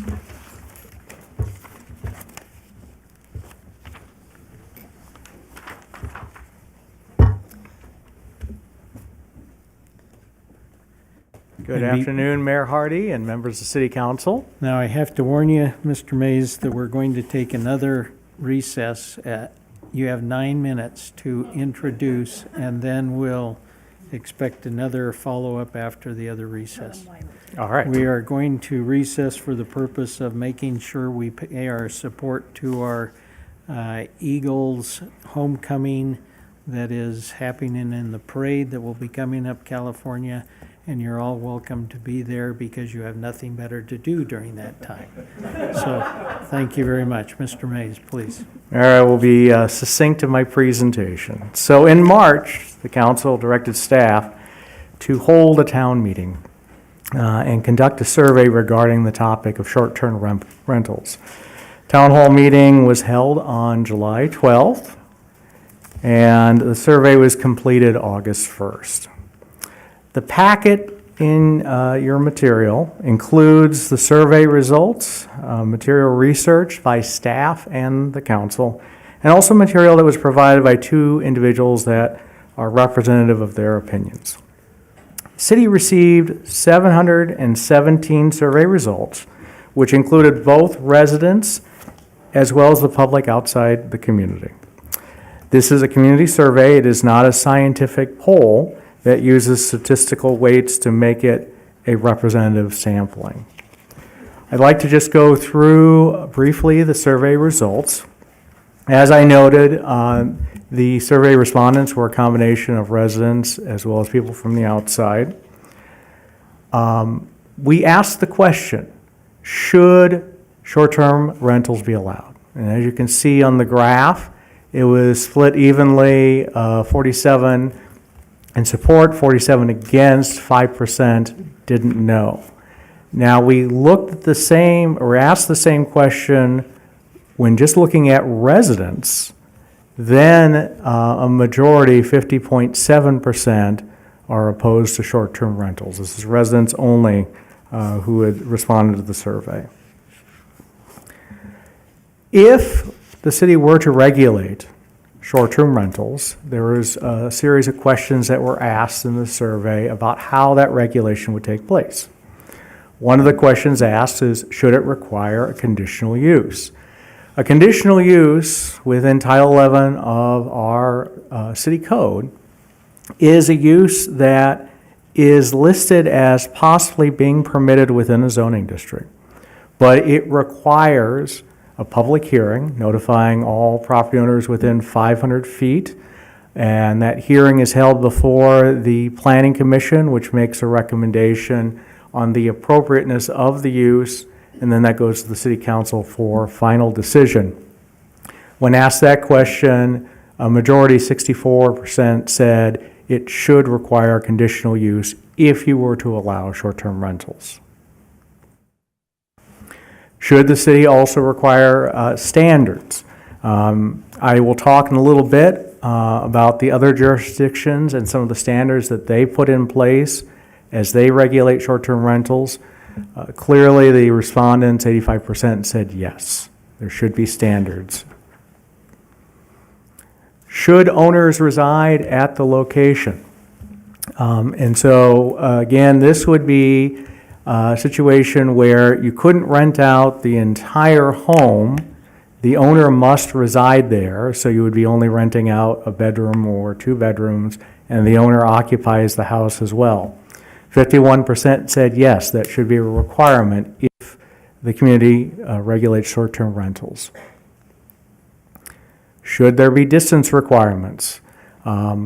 In the valley, as I will explain later, there are distance requirements of either 660 feet or 1,000 feet in between short-term rentals. 50% said yes to this question. Should there also be a limit to the number of short-term rentals that owner or an entity should own? 63% said yes, that should be a requirement. It's important to point out that regardless of a use within a residential district, whether it's a short-term rental or a residence, owner-occupied, those properties must follow the city's existing regulations regarding noise, parking, public nuisances, and pet waste regulations as contained in our city code and state law. As been stated before, Boulder City prohibits short-term rentals. Whenever inquiries have been made to our department, staff has communicated that prohibition. The next several slides, and I believe, Mayor, I have about 6 minutes left. I want to just succinctly highlight what the other jurisdictions do and how they regulate short-term rentals. City of Las Vegas. In the city of Las Vegas, dwellings containing short-term rentals must be owner-occupied. Dwelling units cannot have more than 3 bedrooms, so a 6-bedroom house could not receive a short-term rental license. Units cannot be closer than 660 feet from each other. Minimum occupancy or maximum occupancy of 2 persons per bedroom, and City of Las Vegas does prohibit it in certain areas, planned communities like Summerlin. In the city of Henderson, only allow short-term rentals in single-family homes and condos. They do not permit them in apartments, mobile homes, or RVs. In Henderson, they have a 1,000-foot separation between short-term rentals. The units must follow noise standards, and as has been mentioned by several of the members of the public today, verified complaints can result in termination of the license. They also maximize the number of units owned by an individual entity at 5, and do not permit for weddings, parties, etc. In the city of North Las Vegas, they require applicants to go through the conditional use process. They limit it to 660 feet, require noise monitoring equipment, and have a maximum decibel level of 65.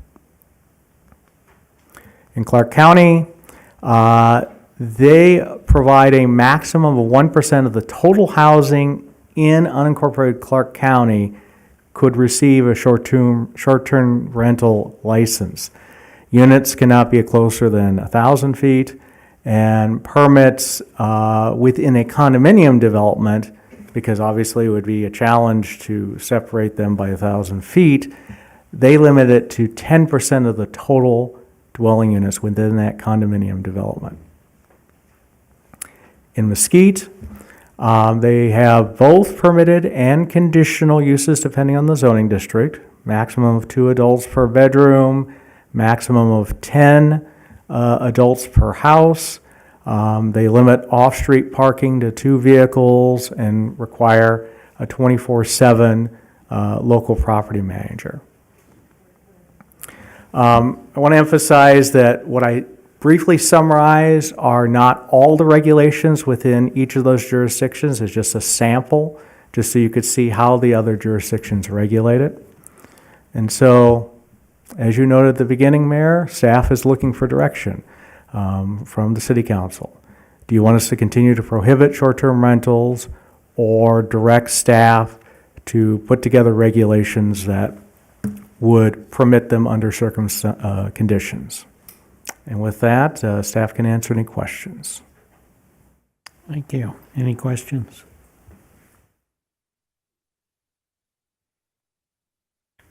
No. Oh, there is. So if I want to be the first one, did you want to go? You can go first so he can be second. Do we want to do questions now? I'm just asking. So you have a minute. You can let him think about it. So we are now going to take a recess for potentially up to 22 minutes. Thank you. How big the parade is. Yes, thank you. Council's in recess.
Call the city council back to order. And Mr. Mays, do you want to continue?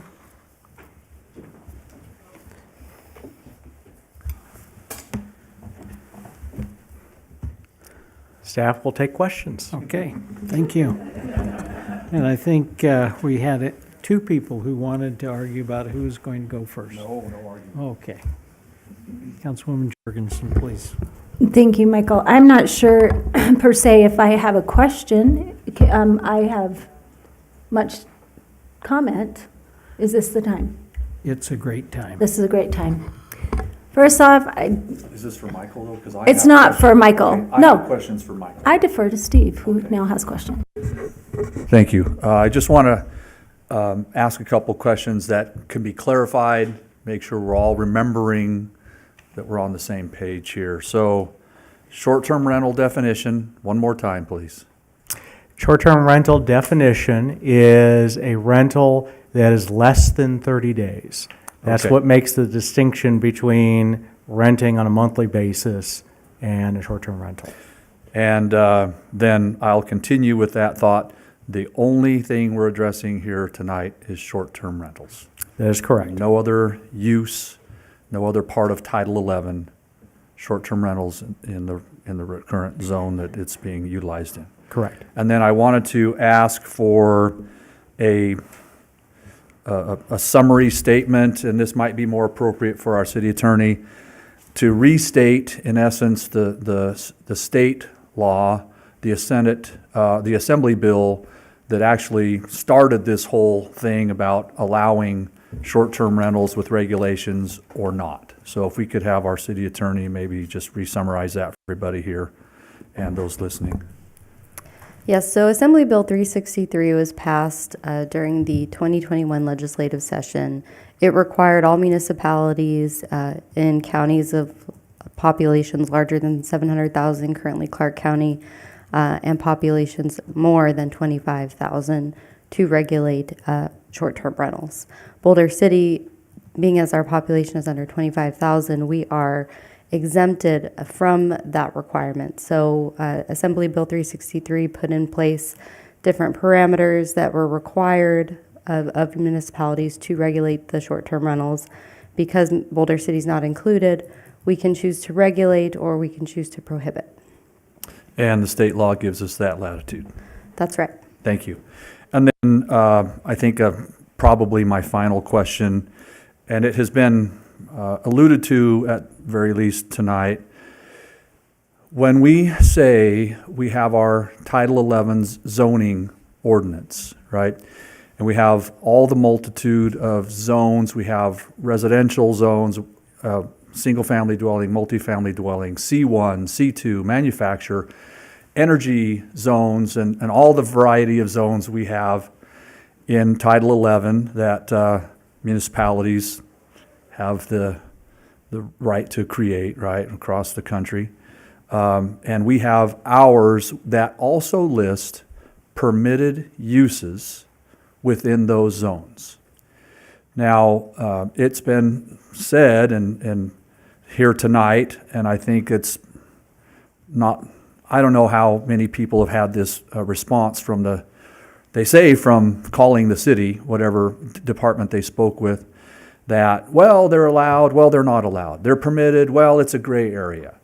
So could you reiterate for us, Mr. Mays, the fact whether or not, if it's listed as a permitted use in the zone, whether it's not permitted or permitted, and what the implication is for those permitted uses in the various zones, please?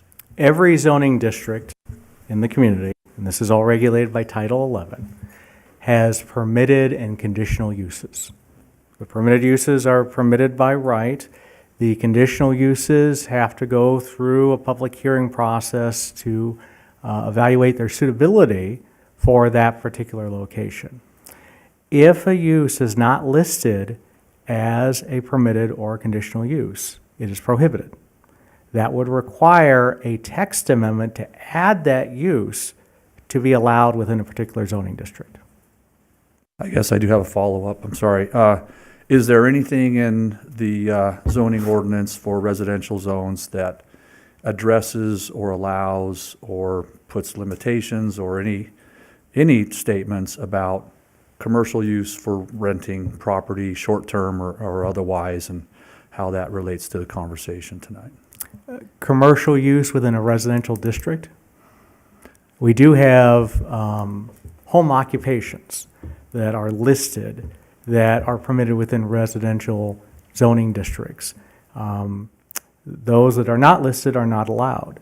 So that is another type of use under certain circumstances that permits a business to operate out of a residential home under certain circumstances. And those are addressed in Title 11 or not addressed? They are addressed. They are. So there's nothing in Title 11 that addresses or allows, I guess is the question, short-term rentals in Correct. residential areas. Okay, thank you. Thank you. Councilwoman? Does anyone else have questions? Councilman Fox? Regarding the distance from the houses, how is that calculated? It would be calculated from the property line of the property that has that license. And so it would be, as the crow flies, between one licensed property to another. Okay, so the property line, so the square around the house in either direction, 1,000 feet or 600 feet. Okay. Correct. Thank you. That's all I have. Thank you. Go ahead. Thank you, Michael. I just want to state for the record, for those of you who are here tonight, that this is the first discussion that we as a council will be having about this. So what you see tonight is us discussing in public what we've taken time to read about, study, listen to people about. This came to pass because there were inquiries. People were having worries or happinesses, one way or another. And just as you just saw that we shut down City Council to go watch the Boulder City High School have a parade, this is a community that knows each other. I know people on both sides of the fence of this, probably why my blood pressure was high today, right? Because here tonight even, people that I respect, love, these are friends, these are family members, these are people you shop with in the grocery store, because that's the kind of community that we live in. So I want you to know that for myself, and I'm sure everyone sitting up here, that this is not something that we take lightly, that we know that this is a big decision and it means a lot to a lot of people. So either way, you're going to make about half the people happy and half the people mad. So you don't leave a winner up here, but that's not why you were elected to be. I've looked at the information on the survey, but I want you to know that that's not all that I've done. I've gone into homes of people who do have Airbnbs in Boulder City to look at them, and I've talked with them for an hour and a half. I've also met with people who've been upset about it happening. And then for the last month, I have stopped anyone and everyone that I can, and my question always goes like this: do you live in Boulder City? And if the answer is yes, then I say, do you have a thought or an opinion on short-term rentals? Do you think it should be allowed in Boulder City or not allowed? And once they give me the response, I say, could you elaborate why? So with that being said, I'm sure we all have some things that we'd like to share. I can see both sides, but I also see very clearly that our vision for Boulder City is committed to preserving its status as a small town with a small town charm, historic heritage, and unique identity, while proactively addressing our needs and enhancing our quality of life. So that is just the vision. We also have a mission statement that talks a little bit about the City of Boulder City's mission is to deliver outstanding services to enhance the quality of life within our community, our economic vitality, and the safety of those who reside, work in, and visit or travel through our community. So that's how we make decisions here. And we do have a four-way test, and it was brought up tonight. So when we discuss this tonight, that's what we'll be considering. I'll just give you what I have from the people that I've talked to, because I don't want to make this decision based just on how I feel about things. I would say it's been a 90% no and a 10% yes. And it's probably been about 105 people that I've talked to outside of the survey. You look at the survey, you have about 51% or of people who live in Boulder City. I wrote it down, but I don't have it sitting here. It was a higher no, but just barely, right? That's why it's heated. Does anyone want to chime in about what they've noticed past this?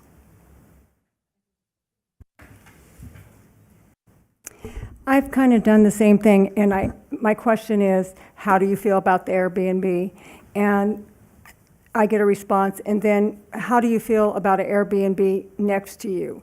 And so that's basically what I've been doing, is my little survey that way, and that's the answer I got back. And most of the time, when it was next to them, they didn't want it.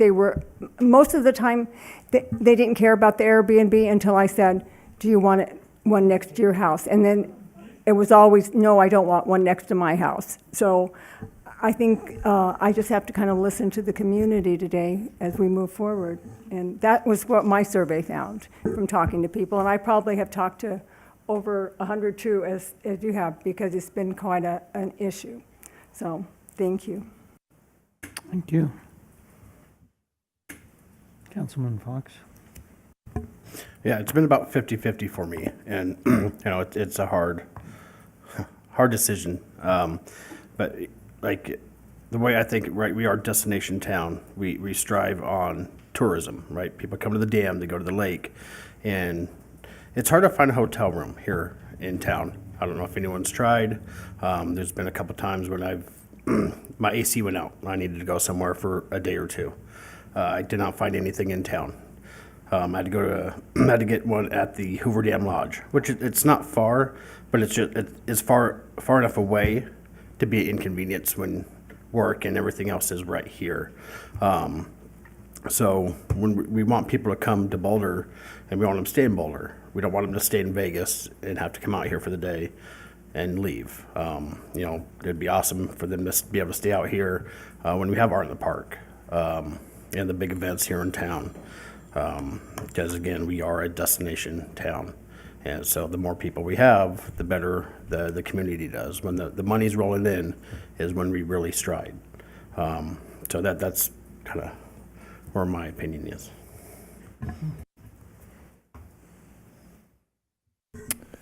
Thank you.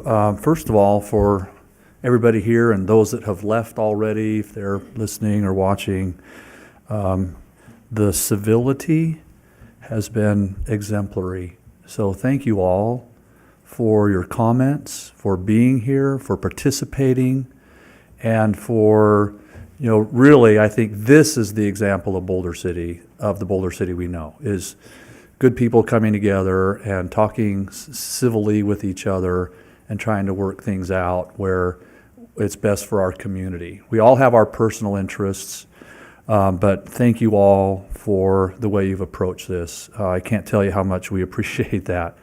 And I really appreciate all the comments also from our council members. And I think there's validity in all of it, truly.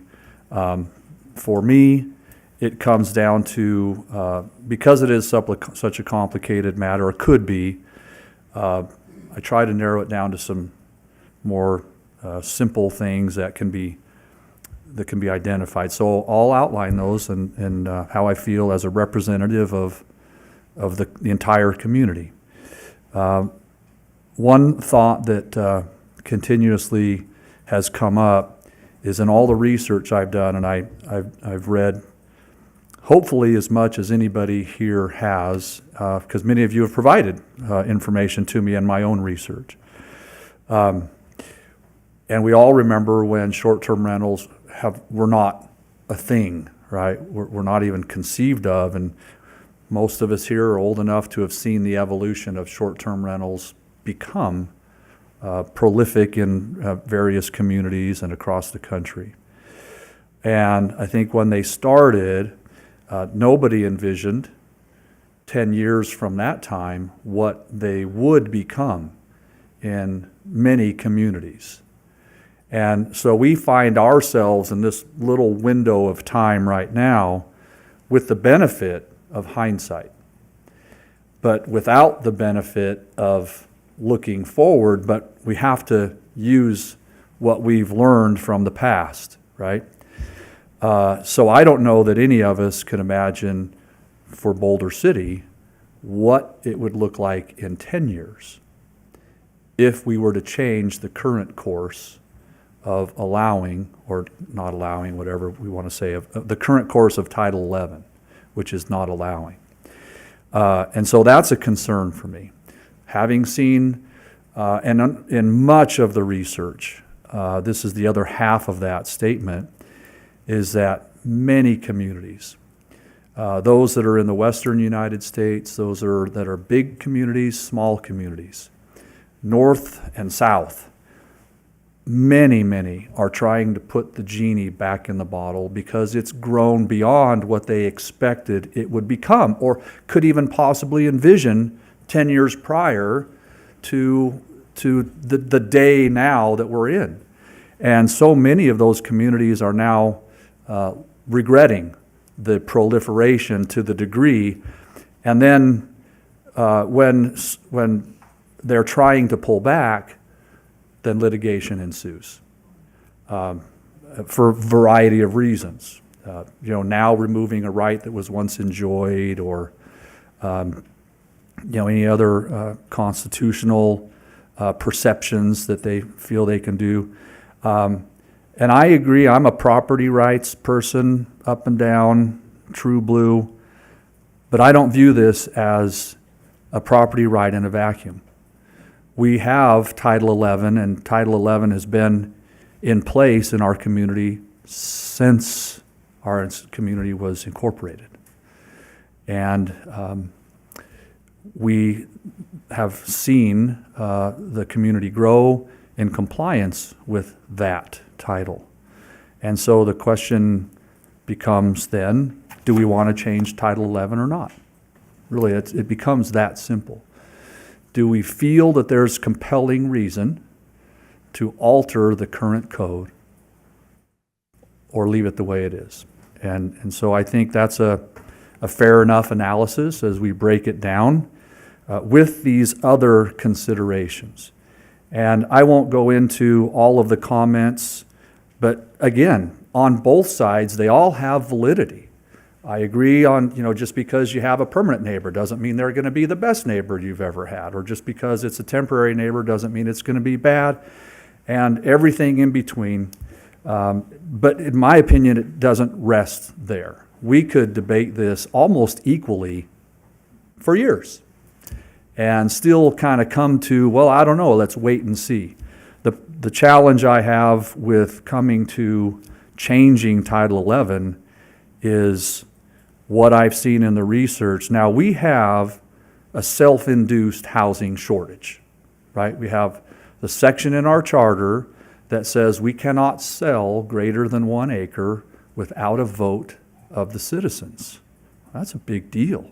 And then we also have the fact that building permits are limited each building year, and no developer can have more than a certain amount in any given year. And so that really has created what we see now with the huge growth, explosive, in the rest of Clark County, yet Boulder City, we're not seeing that because of that combination of charter and ordinances that keep our housing stock, if you will, or inventory very low. We've had many conversations when there's been talk about development, about trying to find homes that are accessible to purchase for our next generation, to try and find homes that young families can move into and bring that additional vibrancy and population to the schools and the activity level and support of parks and recreation and all that we have grown to enjoy as the community of Boulder City. And so that's been difficult just because of our self-induced housing shortage, if you will. And many of the smaller communities in my research are profoundly impacted by the lack of housing that becomes available because the inventory begins to shift. And this is not Steve imagining, this is looking at the research from the last 10 years from communities that are now addressing these concerns, that they have seen, the smaller communities, the lack of availability of housing as a result of many of the homes coming into short-term rentals. Now, I'm not saying, again, that any kind of rental is a bad thing, because we have many, many people in town that rent because they are in a situation where they're not able to purchase a home. But nevertheless, they're able to live here in that situation. So I believe that looking back, and seeing what's been happening and seeing these communities trying to put the genie back in the bottle, and the fact that they're not able to. Either they're not able to because the courts rule that they can't, or because it's already out and the housing stock is not available. So that becomes a problem. And I don't want to see Boulder City as a community have to figure out how to try and put the genie back in the bottle in 5 or 10 years. Again, this isn't a personal thing against anybody that's currently operating or that wants to operate in the future. It has nothing to do with a personal thing, nor my personal opinion. This is what I view as why I was elected to represent the citizens of Boulder City. And I heard this phrase constantly while I was campaigning. I moved here for a reason, and I stay here for a reason. And I don't believe that allowing the unknown of short-term rentals to potentially proliferate the way the history has shown they do in other communities is preserving Boulder City. Let me look at my notes here to see if there's anything I'd like to state. I appreciate the explanation from our city attorney about where we stand with the state law. Communities below 25,000 do have the exemption from the requirement that other communities have to allow and regulate. And again, I'll say that I don't see a compelling reason to change Title 11. I think it's worked for us. I think there's been a challenge in the interpretation, either from people just imagining on their own or asking around, or maybe they've talked to somebody at City Hall that it was unclear, I don't know. But if we need to change the language in Title 11 or add language to expressly state particular activities are not allowed, just to make it more clear, I'll leave that to staff. But I don't see a compelling reason with the potential risk, and we look at the risk benefit, that Title 11 needs to be changed. And I'm sorry that it might not make everybody happy, but again, those are difficult things that we need to address. And I will say this, it was asked earlier, why was this brought up? And from my perspective, I was receiving phone calls from citizens who were having challenges with short-term rentals nearby, and they would call code enforcement, and the response very often was, well, we really can't do anything about it. So what that did was it left the onus of complaining and policing on the neighbors. And then they had to call the police. And that is an uncomfortable and difficult thing. I don't think anybody wants to do that. Permanent neighbor or short-term neighbor. That's just a very uncomfortable situation. So that caused me concern when we have neighbors that are complaining, citizens that are complaining to us, and they're told, we really can't do anything about it. that's a problem. So if we need to declare it more clearly, and we do have now the civil enforcement potential that is newly adopted in the city. So there is, I think, a more approachable way to regulate, or not regulate, to enforce the code, because it's a different process than a criminal citation. So civil citations allow a little bit better avenue for the community to address these kinds of things. I think that's a positive in how we can proceed forward. So I think, Mr. Mayor, that for now concludes my comments. Thank you. Anyone else? I'll take the opportunity then. It's my fault. AB 383, during the legislative session in 2021, this bill came up, and I had the opportunity to amend the bill so that it would not apply to Boulder City or Mesquite.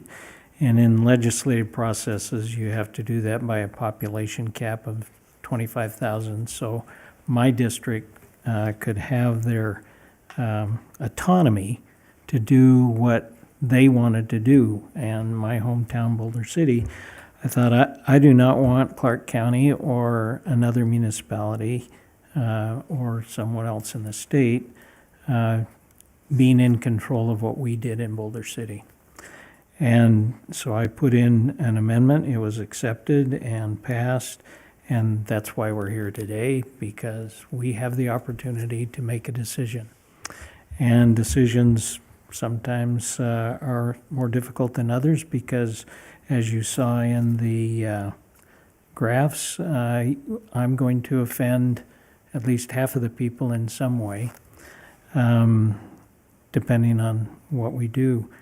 I have really appreciated the civility, speaking of what Councilman Walton has said, the civility of not just you here, but on the street and in the neighborhoods when we talk. And even the people who have been offended by the lack of civility of the Airbnb people have gone out of their way to help us understand what the challenges are: the parking, the parties, the noise, the language, the I'll call it the animal waste that has been a problem for some people. So we get to make the decision in Boulder City of what we want to do and how we want to look. And then in doing all the research and looking at what other people have done, I looked at the number of people or number of ones, and a percentage of 6,700 dwellings that we have in Boulder City. And if you took 1% of those, you'd get 67. So the percentage doesn't really make me feel comfortable at that low percentage. And the distance is a problem, because all of those that aren't currently abiding by the Title 11, if you just took a compass and, made the 1,000 feet or the 660 feet, 1 or 2 or 3 or 4 of those that aren't abiding by the already in ordinance would be counted out, or depending on where you put the distance requirement. So the distance is a challenge. If it were to be, the number would be a challenge. Sedona and Moab, Sedona, Arizona, Moab, Utah have figured out that nobody can live there except the people who are coming to visit in Airbnbs, and so their workers have to live someplace elsewhere and commute into those cities. I'm very uncomfortable with the 3 strikes and you're out, quite frankly. My people who have 8 different, and they are in bad luck, and their people that they screened, but they didn't do what they said they were going to do, and 1 strike, 2 strike, 3 strikes, you're out. And I would be very surprised if those didn't get litigated in some way. The saying of your rights end at my nose is real. What is it that we can do that doesn't infringe on somebody else's right? And one of the rights that we've come up with in the city of Boulder City is just a pleasant place to live with pleasant neighbors. And if there isn't a pleasant neighbor, speaking of those that may not be pleasant in a long-term situation, we have this see-click fix. And we can call code enforcement, as it were, and anonymously allow code enforcement to go by and say, you can't do what you're doing. And we have that.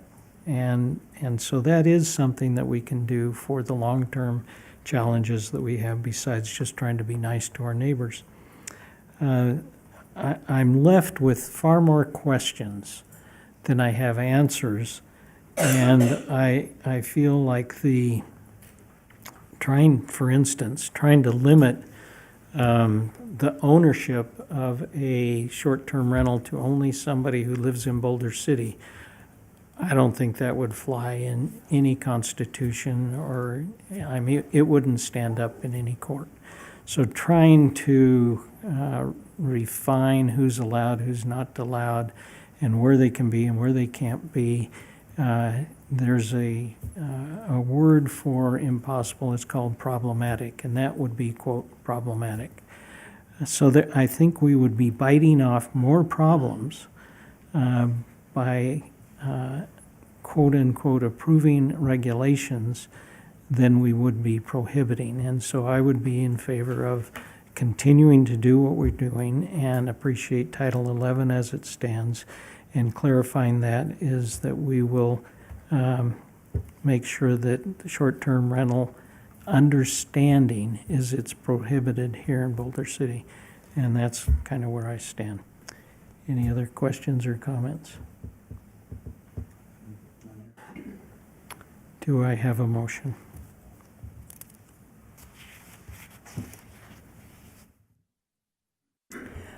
I can make a motion to leave Title 11 as it is and not allow short-term rentals in Boulder City. Is there a second? I'll second. Moved and seconded. Any discussion? Seeing no discussion, all those in favor say aye. Aye. Aye. Any opposed say nay. Nay. There is one negative and the rest are positive for the motion. Motion passes. Thank you. We will now move to public comment. That is the end of public comment, and anybody can get up and say anything they want at this time about anything. And again, keeping that in the 5 or fewer minutes would be appreciated at this point. Anybody on the phone line, if they were to call in, it would be 589-9629, 702-589-9629. And go ahead, sir. John Sermonero. Been in Boulder City for 3 years. We love this place. This is my first city council meeting experience. It's been amazing. Again, the civility and the discussion and the thoughtfulness that's gone into the analysis, nice job. Thank you. Thank you, sir.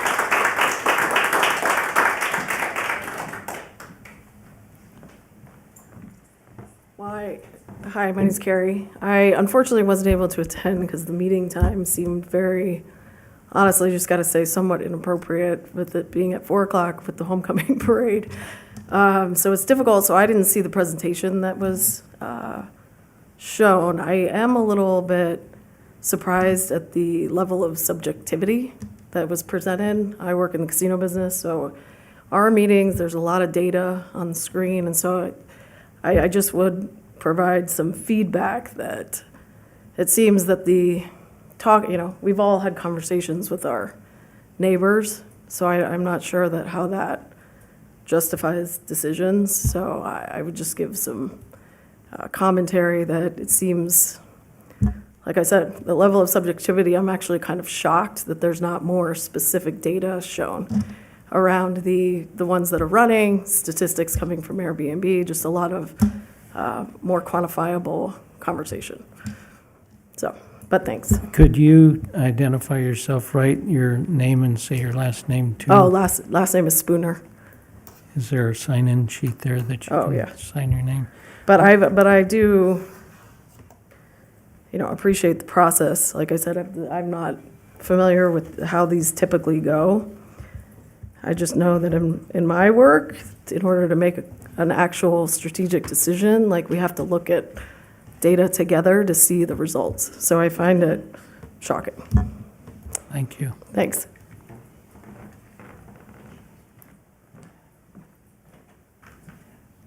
Anyone on the telephone? And is there any written comments? 589-9629, 702-589-9629. And while we're waiting for anybody to call in, I would like to thank Mr. Mays for everything that he has done and putting together the binder that is so comprehensive in so many different ways. Appreciate what you've done to prepare the whole community in all of the different aspects of that. Thank you, Mr. Mays. If no one is called in, seeing no other people interested in public comment, the meeting is adjourned.